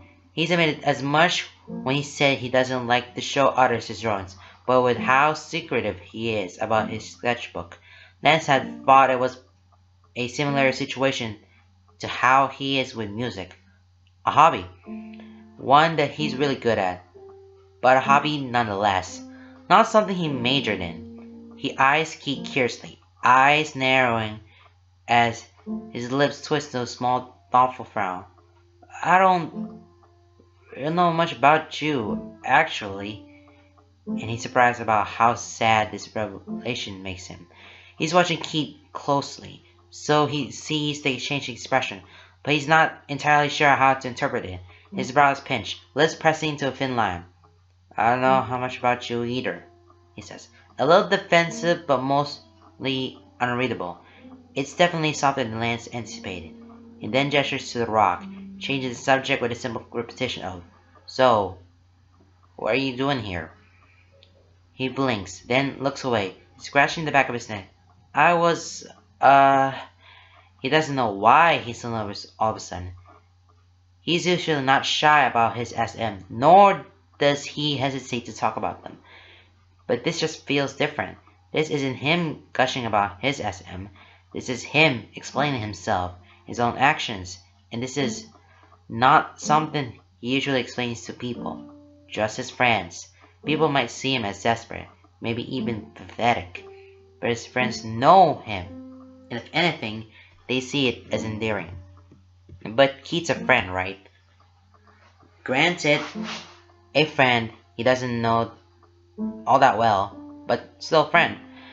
It's not like he's ashamed of himself either, so he doesn't know what the big deal is. He's making something out of nothing. He blames on Pidge's words, still ring heavy with him. If Keith is that sensitive to soulmate things, he wouldn't want to hear it, right? Still, he did ask. Lance can't be blamed for that. He sighs, resisting the urge to close his hoodie to hide the evidence. His fingers twitch with the need, and that's an odd feeling. Despite the sunglasses hiding his eyes, he can't bring himself to look directly at Keith. He breaths in deeply through his nose and lets it out, bracing himself. Okay, I'll tell you. He turns to him, pointing a threatening finger at Keith. His lips form a hard straight line. But you have to promise not to make fun of me, okay? Keith looks from his finger to his face, clear surprise, but nods anyway. Good enough. My soulmate paints. He says it in a rush, like he's admitting to something that he's been keeping bottled up, which he hasn't. So it's weird. It feels weird. It shouldn't feel weird, but it feels good to talk about his SM, like it always does. So it feels the weirdness melting, being replaced by a flutter in his stomach and a familiar warmth in his chest. They paint a lot, and they did this, he says, moving back his open shirt so he can see his exposed midriff. He twists on the rock to face him, to really give him a good view. Holds up his hands, palms up, to show more marks his soulmate has given him. He tries to read Keith's face, tries to judge how he's feeling about the topic. But he's hard to read. Mostly, he just looks constipated. Eyes hard but wide as they lock onto the collar swirling on his stomach. And Lance has to resist the urge not to squirm under that gaze. He feels more exposed than he thought he would. Especially since he isn't saying anything. He laughs awkwardly into the silence, running his hands through his hair to scratch the back of his neck. Heh. And this is gonna sound stupid, but back during my freshman year, I started hanging out here whenever I got a summer painting. They're clearly an artist, so I guess I've just been hoping that maybe they'll see me. You know, Keith mouth twists. This person in brows pinching. He tries a couple times to say something, but no words come out, which only seems to frustrate him more. Lance waits, trying not to read. How do you know they're an art major? He finally manages to ask, voice just bordering on harsh. Or that they even go to this school. Lance winced a little, leaning away from him just a fraction. Hank's tugging at the fabric of his shirt. I don't. It's just wishful thinking on my part, I guess. He hates how vulnerable he sounds. He hates how this is something he's usually proud of, and yet here Keith is, making him feel stupid by doing nothing but just staring. He hates how his high spirits just took a fucking nosedive. The silence between them is thick and happy, and it feels like he's choking. He clears his throat, forcing out a laugh that sounds awkward even to his own ears. He can't bring himself to look at Keith. Sorry. Paige told me that so many things make you uncomfortable. He's infinitely curious as to why, but he knows it's not his place to ask. He knows they're not that close yet. Maybe someday, but until then, he'll just have to wait. It's fine, Keith says, a little too quickly, voice sounding strained. He takes a step backward, putting space between them. He's turned away, eyes on the thinning crowd of students passing by as he easily scratches at his wrist, fingers digging under the leather of his gloves. His other fingers clenched into fists, pressing against his palm like it's some kind of nervous tick. He clears his throat, loudly, and when he speaks, his voice is still oddly strained. It's nice. What you doing?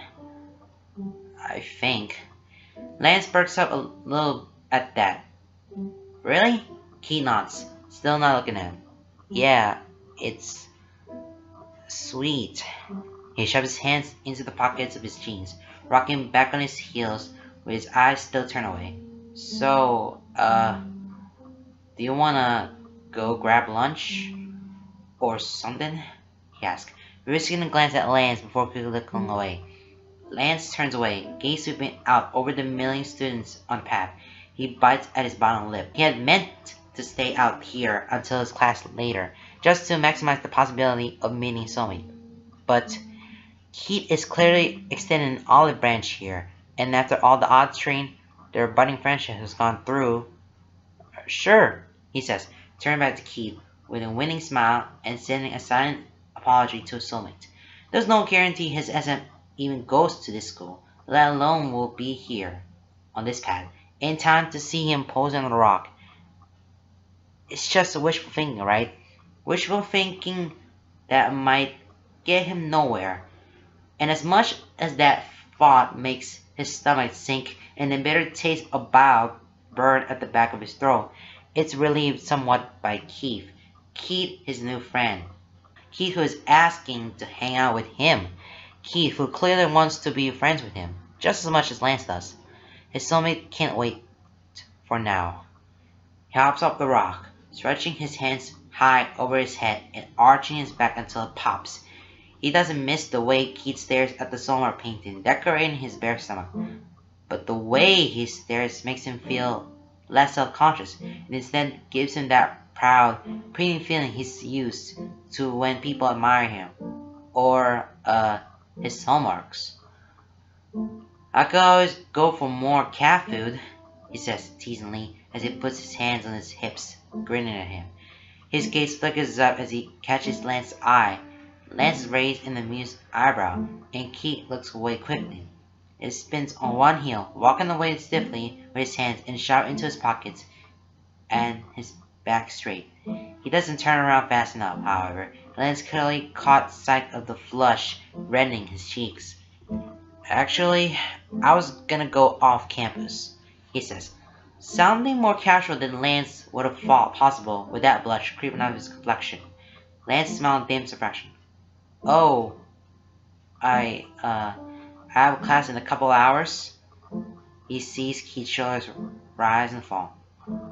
It's fine, he says, still walking away but raising his voice so Lance can still hear. We can take my bike. Lance freezes. Wait, a bike or a bike? Instead of answering, Keith just glances over his shoulder, one eyebrow raised and a small smirk playing across his lips. That look is devious. Keith? Lance says, voice rising. Keith? Do you drive a bike? Keith just turns away, but his shoulders are shaking with silent laughter. Lance grins, bending down to scoop up his bag and rushes at him. Keith! Wait up! Keith? That kind of the feeling right there, and getting to know about Keith and Lance, just getting to know each other for a little bit, and they're nervous about what they don't know about his SM, because let's keep that a little bit of secret. Hard to build up, but we just know what it is, because there's so many irony about this, because they're gonna be each other and they're each other's soulmates. But again, we got that irony already, but we have to just build up a little bit so that they know what we're talking about. And that's, again, got to build up that thing so that it leads to an irony. So, can't understand it. I mean, come on. Lance and Keith, right? They're meant to just hang out with each other and just go out for whatever they want to do. Okay, now. Please don't tell me that bag has what I think it has. He says as he watches Shiro pull one of those drawstring sports bags from the backseat of his car and sling over his shoulder. He meets Shiro's eyes over the top of the car, giving him a flat look. Shiro smiles.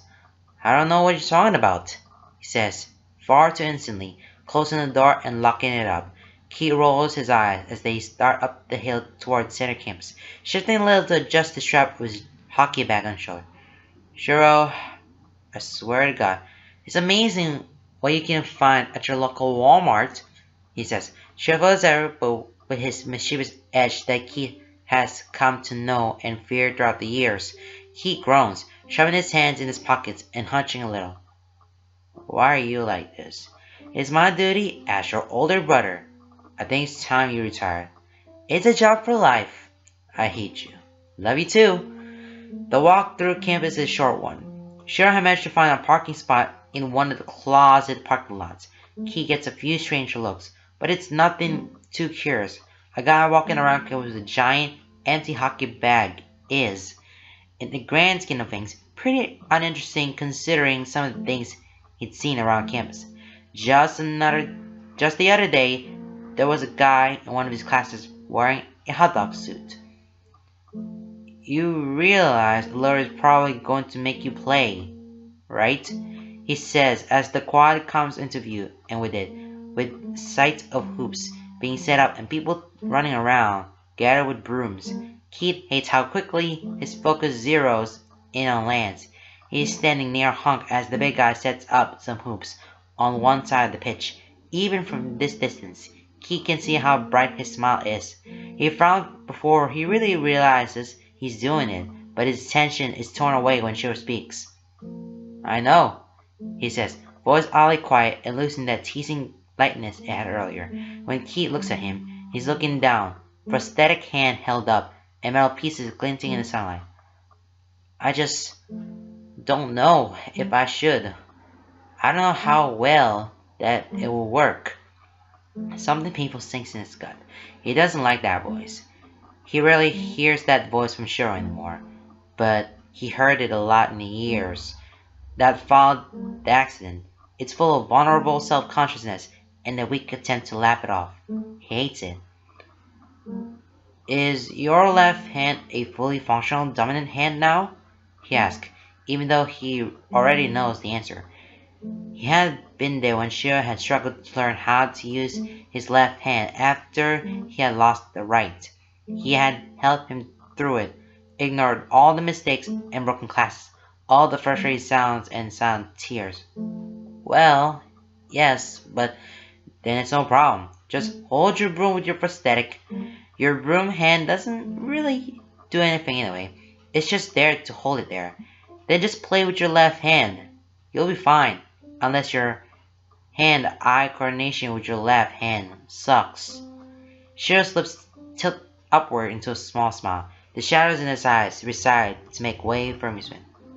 I guess we'll find out. No matter how bad you are, I promise, I've seen worse. Thanks, Keith, he says, voice soft, but laughter there evident. Lance spots them first, because of course he does. Keith sees the moment Lance perks up and head whipping around to face them. He sees the moment he says something, causing Hunk to turn as well. He sees the big bright grin that spread across his lips from the big boisterous wave as he practically shouts, Keith! It causes a lot of the others to turn and look, and he does his best to ignore the sudden attention as he instantly lifts a hand to wave back. Don't be nervous, Shiro says, voice pitched low as he bumps Keith's hip with his own. Keith stumbles a few steps and turns to glare at him. I'm not nervous, he grumbles. Sure you're not. Shiro, a loud voice calls out across the squad, and Shiro instantly straightens, head whipping around to look at her as she waves at them from Lance's side. Keith's lips curl into a smirk as he watches his brother's face adopt a lovely shade of red. Don't be nervous, he says, nudging Shiro with his elbow. Shut up, Shiro grumbles, putting a hand on his shoulder and shoving him. Keith stumbles away, snickering the whole time. Allura is the first to break away from the ground as they get close to the pitch. She jogs up to them, unbalanced in her step and face lit with excitement, like she physically couldn't keep still any longer. Her hair is pulled back into a ponytail, and it sways behind her as she comes to a stop in front of them. She claps her hands behind her back, but not before Keith sees the subtle shake in them. She smiles up at Shiro, and Keith can see how everything else melts away from her. He can see in a way she smiles, in the way her focus is so wholesome and complete, in the way her eyes soften, and how gentle her voice is when she mumbles quiet, Hi. He can see his brother as in much the same state, a subtle flush bright color to his cheeks as he grins that goofy grin that Keith remembers from the months that followed their first connection. Hi. Keith watches them, hands curl into fists in his pockets. His chest feels full, not even as his stomach is sinking. He's happy for his brother. He really is. Shiro has been through so much in his lifetime, and his soulmate, Allura, has helped him through it in ways that Keith never could. And it's hard not to be happy for them when they're both gazing at each other with these stupid love-struck gazes. He could probably slip a bug into Shiro's pocket like he used to, and he wouldn't even notice. Still, he can't help the clench in his gut, the twisting of his stomach, the vague taste of bile in his tongue. It tastes the guilt of fear, the sourness of uncertainty. He stares at them because he can't look away, words repeating in his mind like a mantra. Don't think it lands. Don't think it lands. Don't think it lands. The silent camera shutter pulls at him out of his thoughts, and he turns his head to see. Of course, Lance. The guy is standing next to him, holding his phone up and trained on the oblivious couple. When Lance realizes he's staring, he turns to look at him, a small smile playing across his lips. They're girls, aren't they? It's adorable. Keith gives him a flat, unimpressed look, one eyebrow raised. What are you doing? Lance gives him a wink, and Keith doesn't know how to feel. He's going to go with annoyed, but he knows that's not entirely true. Never miss an opportunity to get photographic evidence to embarrass your friends, Keith. Keith's eyes narrow just a fraction. I can tell you spend a lot of time with Pitch. At that, Lance throws back his head and laughs, and there is an odd fluttering in Keith's gut. He hates it. He tries to turn his attention away from Lance, turning it back to Shiro and Allura, but they're just as painful to watch for entirely different reasons. Shiro is scratching at the back of his neck. Allura is rocking on her heels. Both of them can barely make eye contact, and yet they can't look away. Keith is trying his best not to cringe, but it's hard not to. They're both just so goddamn embarrassing. Hey, what's this? Lance is bringing his attention back.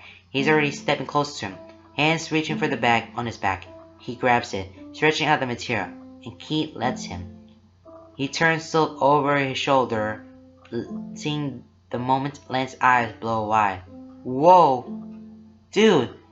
Is this the hockey bag you were talking about? Keith frowns. It's been a week since he first brought it up. You remember that? Lance scoops, hands still grabbing and pulling at the bag as he moves behind Keith. Yeah. Bitch hasn't shut up about it. They'll be so excited. Hey, Pidge! He calls out, and Keith winces at the sudden raise in volume. Come over here! Keith brought the bag! Keith looks up in time to see Pidge, shouting across the bishop on them. Keith! They say as they near. You found it! Yeah, he says, shrugging off his shoulder as Pidge makes grabby hands. The whole thing dwarfs her, but at least it's empty, so it doesn't weigh much. Turns out it was in Shiro's apartment. He said I didn't have room in mind when we were unpacking. He purposely leaves out the part where it took them nearly an hour of tearing apart his and Shiro's apartment to find it. Let me see, Lance says, already trying to manhandle it out of Pidge's grasp. They twisted away from him, pushing him away from her foot. Go and wait your turn. They lay on the ground, pulling up the material up so it forms almost its full shape, and it ends up revealing the decorations Keith had impulsively decided to add to it. Whoa! Pidge breathes. Lance squats beside the bag, letting out a low whistle as he reaches out, fingers brushing reverently over the paintings. Fingers, Keith is pleased to note, that no longer have blues tattooed across them. He was a little worried that not enough time would have passed for soul marks to fade. After all, he doesn't really know how long his paintings stay in Lance, but luckily the soaring blues had faded from his fingers, and though his stomach and chest are covered, he's willing to bet it's gone from there too. Thank God. Keith is pretty sure he would have had an aneurysm if he had been forced to watch Lance run around playing Quidditch in shorts and a crop top. He shakes his head, purposely expelling that particular thought from his mind. That is not something he wants to think about.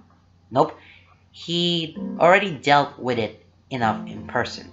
He doesn't need his mind coming up with more scenarios, recalling the way Lance's own stomach had twisted and moved as he walked, as he laughed. Keith hadn't really realized until then just how much Lance used his entire body to talk. He hadn't wanted to stare, but it was hard not to. It was like the same kind of compelling force that urged him to look at the soul marks that appeared on his own body.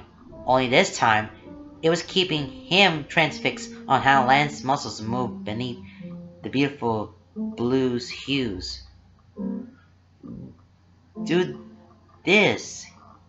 Keith blinks, eyes drawn toward Lance looking at him. What? I said, did you do this? He says, gesturing to the paintings on the side of the bag. Oh, yeah, I did. Wow, Lance says, voice soft in his awe. It does something to Keith's insides. I didn't realize you were this talented. And there's a spark of noise. Thanks, he says dryly. Keith, it's awesome, Hitch says, moving around the bag to get a view of all sides. Keith shrugs, shifting his weight and instantly scratching the toe of his cleat against the grass. It's nothing. Keith, that's amazing. Suddenly Ellora's there, having broken away from Shiro. She squats down next to Lance to admire his work. She grins at him. You're really quite talented. It had been an impulse. After they had found the bag, Keith had asked Shiro to take him to the store to buy appropriate paints. He had spent the night with Netflix as background noise as he worked. He painted a landscape along the sides, mountains in blues, like they were seen from a distance. Each side had a set of gold hoops, with small silhouettes of people flying on brooms. Somewhere on it was a small golden snitch, and one side he had written, Altea University Quidditch in a big looping script. He scratches the back of his neck, where several short strands of hair have escaped from his messy bun and curl against his nape. Thanks, he mumbles, glancing at Cheryl, who's only beaming with him with pride. Keith clears his throat, turning and taking a few awkward steps toward the pitch. I hope, works and stuff, he mumbles. I'm just gonna... So, Cheryl, what was Keith like when he played hockey? Lance asked. Keith, who had been taking a few awkward steps toward the pitch, immediately spins around, fixing Cheryl with a wide-eyed, panicked stare. Cheryl is grinning at him. He then looks toward Lance and Laura are gazing up at him. Oh, he was adorable, he says easily, crossing his arms over his chest. Cheryl, don't, Keith hisses, glaring at his brother. Cheryl ignores him. He was the smallest on his team until he was... What was it, Keith? 17? Keith just groans and Paige laughs. It was 17, because that's when he suddenly hit his growth spurt, and we were no longer the same height. Lance is grinning from ear to ear. That is amazing, he says, clearly trying to hold back his laughter. Tell me more, Cheryl. Well, he was so small, about this tall, he says, holding out a hand and raising a few feet higher. And everyone else was around here when they got old enough to start checking. Checking? Alert questions, looking up at him. Like tackling? Hitch supplies. Hockey tackling. There were several times when Keith just bounced off people. Keith groans loudly, running a hand down his face. That never stopped him, though, Cheryl says, his smile turning fond as that familiar older brother voice kicks in. He was never afraid to check people twice his size, and he would bully people up against the boards to keep them off the puck. They were always so surprised to see him coming at them full speed and ramming right into him. He says laughing. I swear, half the time they didn't react because they were so shocked. He was fast, too, she continues. Fastest player in the league. Small and quick. He used to skate circles around everyone, weaving little circles between their legs. He was a vicious little ankle biter. Keith tries to pitch hard enough to make them stumble. They just laugh. Tiny angry Keith was hilarious, always picking fights, even when fighting wasn't allowed in the league, she says with a pointed stare. Keith just shrugs, shoving his hands deeper into his pockets and hunching his shoulders. He kept his glare on him as he mumbles. They deserved it. And then, Hitch says, eyes going bright in a hurry, he finally hit his growth spurt, and it was still super fast, but wasn't used to get his bigger momentum, so he would lay people out. He got a few cards for that, Cheryl says, trying to sound disappointed, but it's ruined by his laugh. Incredible, Lance says, eyes bright with laughter as he turns that grin on Keith. There's amusement there, but also something softer, something almost fond. It's too much, and Keith looks away, crossing his arms over his chest and pursing his lips together to keep his face blank. I'm pretty sure I can find his team pictures, Pidge says, wearing a mischievous grin. His glare snaps to him. Pidge, don't you dare. The eyes sparkle with feelings. Oh, I dare. He takes a sudden, threatening step towards them, and they instantly yelp, diving behind Allura, who's trying to politely hide her smile behind her hand. There was this one time, Cheryl starts, and Keith knows that tone in the voice. I'm leaving, he says, turning on his heel and stalking toward the pitch, the sounds of the snickering fading behind him.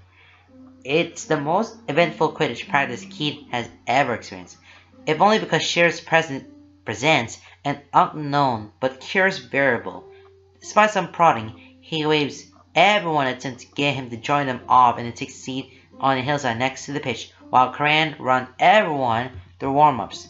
While they're running a few warm laps, which are supposed to be nothing more strenuous than jogging. Lance comes up next to Keith and winks once. He makes eye contact. Then he sprints ahead. The challenge is clear. The bait has been danged, and Keith hates how much it works. How quickly that annoyed fire lights inside him. How he feels himself sped up automatically and determined to wipe that smug grin off Lance's face.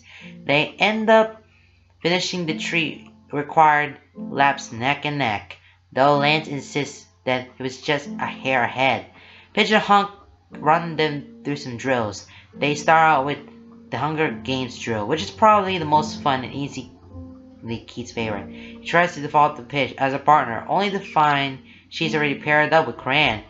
It's then that he feels a tap on his shoulder, and turns to see Lance smiling sheepishly at him.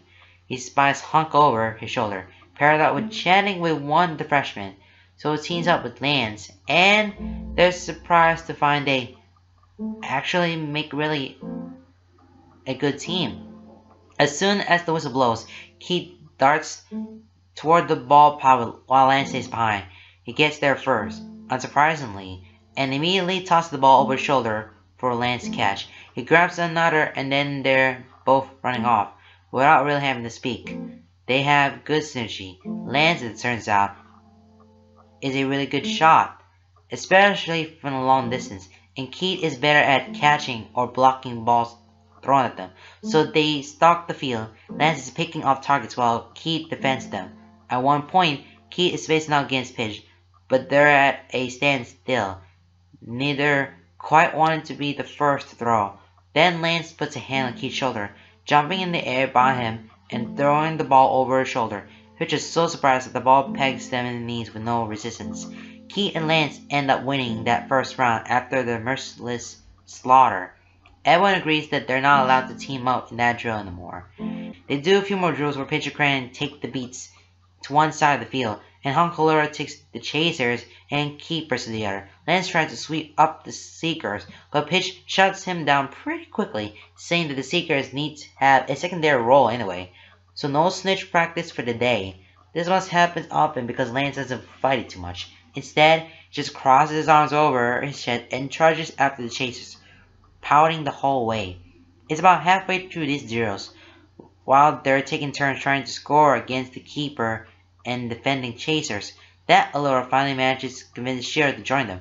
It takes some pestering from all of them, teasing from Keith, goading from Lance, encouraging words from Hunk, and puppy dog eyes from Allura, but finally gives in.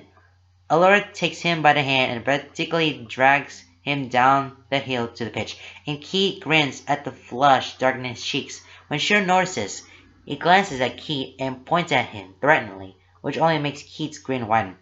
After some hesitation, getting used to the broom, and figuring out the best way to hold it with his prosthetic, it turns out Shiro is good. Like, really good. Keith really shouldn't be surprised. His brother has always been the star of whatever sport he decided to pick up. He's just excelled at physical discipline and team sports where he excels the most. He's just never really cared enough about one to stick with it, despite being good. The longest sport he played was in the dodgeball league with Matt when they were in undergrad. The pattern seems to be that he's only interested in playing with his friends. Keith has a feeling Shiro might get attached to Quidditch. They end the practice with a scrimmage. They don't have nearly as many people as they did the first day. Several of them have dropped out since then, and half the time, practices conflict with people's schedules, so it's never guaranteed how many people will show. They do, however, have enough people for 2 teams and a few subs. Allura naturally convinces Shiro to play. He looks a little overwhelmed while she goes over the rules, and when she wanders away, he Keith a desperate and confused look. Keith just smirks and pats his shoulder, telling him he'll get the hang of it. They let 2 of the new players be team captains, and by complete happenstance, or maybe good planning on the freshman's part, Keith and Lance end up on the same team. Due to the lack of people and the fact that they hadn't had a secret practice that day, Pitch makes the executive decision that they won't be playing with a snitch. First team to 70 points wins. Lance particularly pouts at this, but Keith doesn't mind, playing solely as the Chaser is a nice change of pace, and it makes... Sorry. Playing solely as Chaser is a nice change of pace, and it means he can spend more time watching Shiro struggle and kicking his ass, because they ended up on different teams. The game starts with Lance betting he can get more goals than Keith. But after Shiro starts to steadily pull the other team ahead, he and Lance begrudgingly agree to work together. Shiro is a formidable opponent. Not only is he physically fit and be able to easily score goals, his presence has an incredible effect of making that team work together, pulling them together with encouragement and communication. Their only saving grace is the fact that he's still not used to having to pay attention to multiple things at once, and Karen can usually easily tag him out with a bludger. After a few mishaps, catch the ball, Mud. I can catch it, but don't throw it around me. I did. That pass was nowhere near me.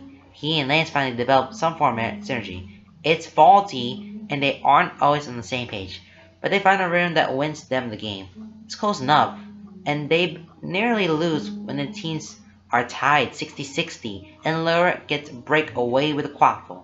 Keith is able to block her shot and passes to Lance, and they manage to score a long shot from midfield. Keith admitted that he's impressed, and Lance's grin is far too bright and proud of him to resist. Nice shot, he says, clasping Lance on the shoulder as he comes up beside him. Lance smirks, slanting him a cocky leer. Now you know why they call me a sharpshooter of the team, Keith just rolls his eyes. Literally no one calls you that, he says as he walks away. Don't stop it from being true, Lance calls at him. Keith, don't ignore me when I'm bragging. Keith, get back here. I'm sorry, I can't hear you, he says, turning around to walk backwards as he holds up a hand to his ear and shrugs. Keith! He takes a step like he's about to chase him down, but then Karan is there, swooping up into a tight hug and spinning him around. Keith can't hear what the guy is saying, but judging from the preteen look on Lance's face, he's willing to bet its praises. Keith just turns back around, chuckling silently as he goes to find Shiro. Turns out, all the equipment, including the brooms, bowling part of the hoops, fits in Keith's old hockey bag. Pitch is practically vibrating with energy at the discovery, and it's determined to pick it up. As soon as they get it off the ground and it's strapped over their shoulder, they fall backwards, landing on the bag. They're determined to try again, but after a few hilarious attempts where they got several feet while walking hunched over, Karan finally relieves them of a burden. They pout, but he says the bag will no doubt be kept in his apartment anyway. When Allura invites the two of them to eat dinner with them in the dining hall, Shiro doesn't hesitate before saying yes, and meet Keith's ride. He can't really say no. Well, he could walk home, but he doesn't really see a need to. He's in a good mood for once, and he likes these people, even despite the whole Soulmate thing with Lance.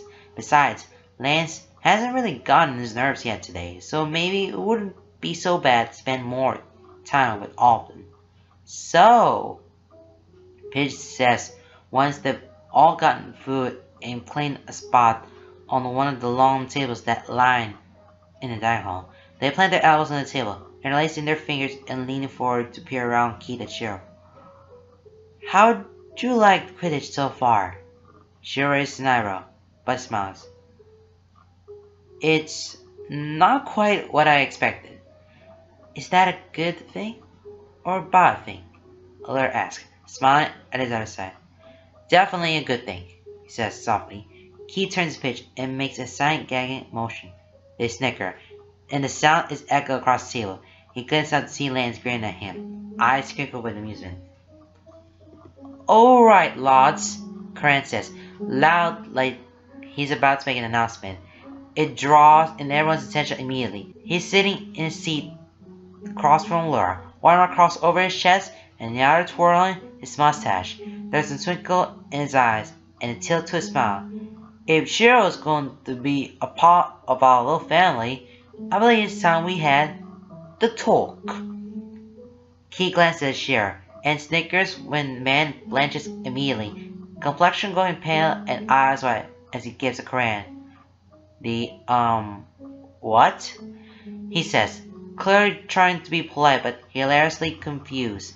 Everyone is staring at Cran with their own levels of confusion. He tilts his head to look at Honk next to him, and then lands on Honk's other side.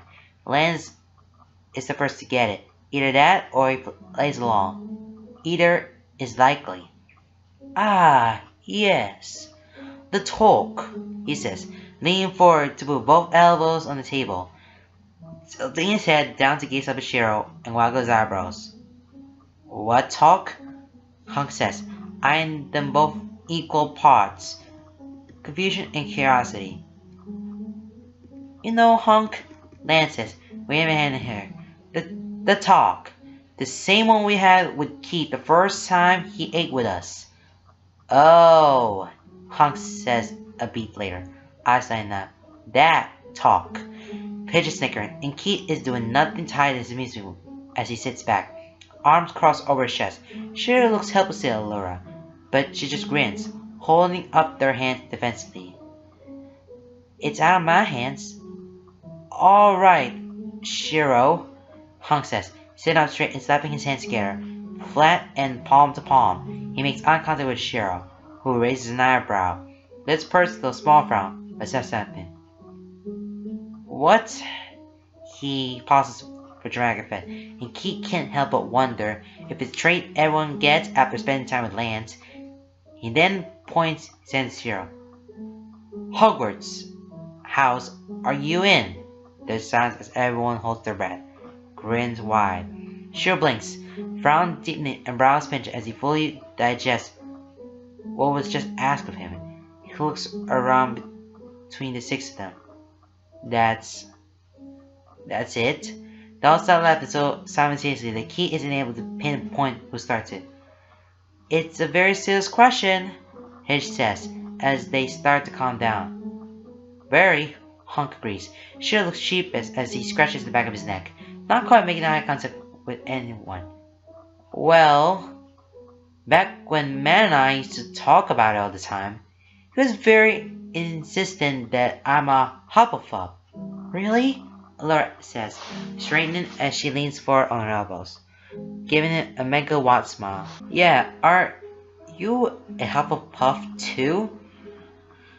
He asks, almost shyly. This time Keith can hear Pidge making gay noises beside him. Yup, she says, then nods at Honk. So is Honk. Right on, dude, Honk says, offering a fist across the table that Shiro bumps. Boo! Lance says, cutting through the moment. Hufflepuffs suck! Gryffindor rules! He immediately sticks out the fist toward Keith, just stares at it and then him. Why not roll raise? Lance posture slouches, lips pursed into a pout. Oh, come on, Keith! Don't leave me hanging! He rolls eyes and lightly bumps his fist to Lance, pulls his back with a flare and explosion sounds. So now the Hufflepuffs officially have the lead, Honk says, grinning. Lance frowns. That's not fair. Shiro is Laura's soulmate. Of course he's in the same house as her. Now that's an interesting idea, Karen says with a half mouthful, pointing his fork at Lance. He swallows before elaborating.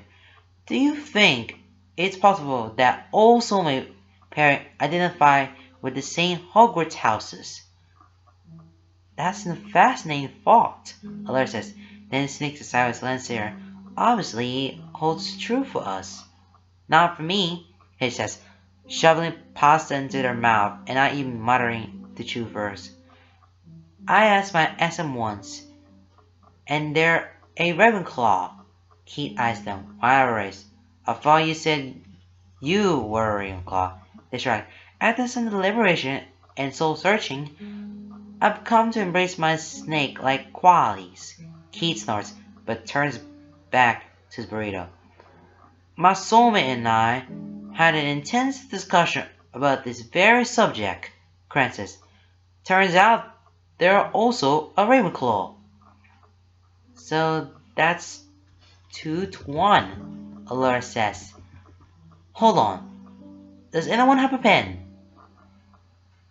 Righto, Cran says, pulling a pen from the backpack he still carried, having come right from the library to practice. He presents it to Hunk, who takes it from him and clicks it before pressing it into his arm. Thanks. I gotta ask Shay. I think we had this conversation once, but I don't remember. Lance leans over him, watching Hunk write. Hey Hunk, can I borrow that when you're done? Keith's stomach drops as his heart lodges itself in his throat.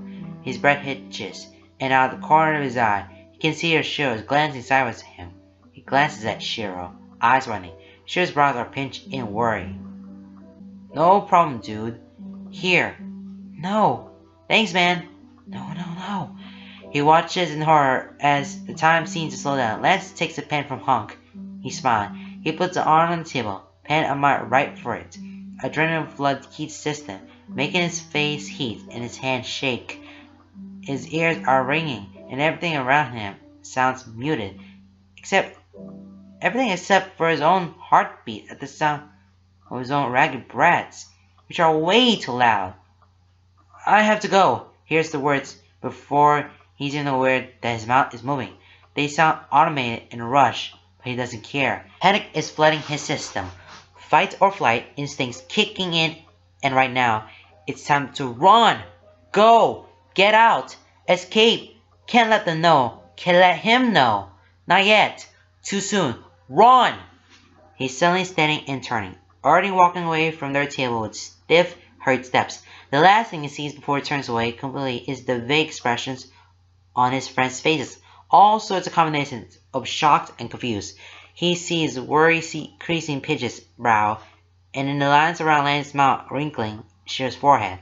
He sees it in a little small frown, and in the way Hunk gazes at him. He sees it in the calculating and sympathetic look Karan gives him. He can't worry about that right now. He can't. He just has to get away. He knows Shiro will make up an excuse for him. For now, he just has to move. The cafeteria is suddenly too crowded, too loud, too warm. Everything is too much, and the faces and colors around him seem to blur into something oddworldly, movement slowing and speeding up at odd intervals. It's a surreal experience, but he focuses on one thing: getting out. Even as he feels the telltale prickle on his skin, even as he feels the phantom pen start to drag across his skin, even as he feels the legs forming, he bursts through the doors out into the open air. He manages to make it several more steps before putting his back into the brick wall, clinging to the rough texture at his back as he slides down into the crouch. He rests his elbows on his knees, head resting in one palm as his fingers curl into his hair. His other arm is held out in front of him, watching the words take shape. Foreign feelings flood into his chest, starting small and swelling until they wrap him in warmth tingling out his fingertips and toes. He feels the fondness, the softness, the excitement, the awe, curiosity. That's not the part that worries him. Those are all familiar emotions he gets from his soulmates. The happiness and warmth that seeps through their connection is all familiar to him. It's what he feels beneath it that worries him. The hesitancy, the worry, the tense feeling, like approaching a wild animal, like reaching for some, but not quite trusting, like you're expecting to fall at any moment. To you, hold back, grounding yourself where you are, and beneath all that, covering it all and wrapping it in a sobering cocoon, is what feels almost like an apology. Guilt hits him hard as the connection fades, swirling in his gut and making him nauseous. It solidifies into something heavy and leaden, sinking low. His heart aches, clenching painfully in his chest. He thinks about all the things Shiro and Pidge have said to him over the years. He thinks about the talk he had with Pidge before the Mothman incident. He thinks about Lance poised down a rock by the art building, probably putting his art on display in hopes of meeting him. The guilt is normally something he can deal with, but the silent apology that is still echoing despite their close connection hits him hard. No one should apologize for reaching out to their soulmate, especially with something so innocent and filled with almost a childlike wonder. On an impulse decision, he stands up and stops the closest person to him on their way to the dining hall to ask to borrow a pen. They look at him like he's crazy, but he insists that it'll be just for a moment. It's clear what he wants to do. There's not a reason for him to as strange. He's passing for a pen. So they're not even surprised when Keith takes it immediately, sets it to his arm. Hey, Space Cadet. What Hogwarts house are you in? Gryffindor. He wanted what Lance's face will look like when he reads it. He's not sure he wants to know. Hey, you doing alright? Kill me. I'll take that as a no. Will you be coming back? Everyone's worried about you. No, I can't. I can't face him right now. And I don't have anything to hide the marks. I understand. What do you want me to tell them? I don't care. Alright, I'll think of something. Paige is going to think it's because soulmates were brought up. I know. Can you wrap up the rest of my burrito when you leave? Yeah, no problem. Thanks, Cheryl. Anytime. Meet me by the car? Okay. By the way, you forgot to use your pom-poms and air horns. Yeah. Another time, perhaps. Let me guess. You didn't want to embarrass yourself in front of Laura. Perhaps. And Keith? Yeah. Lance looks really happy. Fuck. Okay, guys. Oh my god.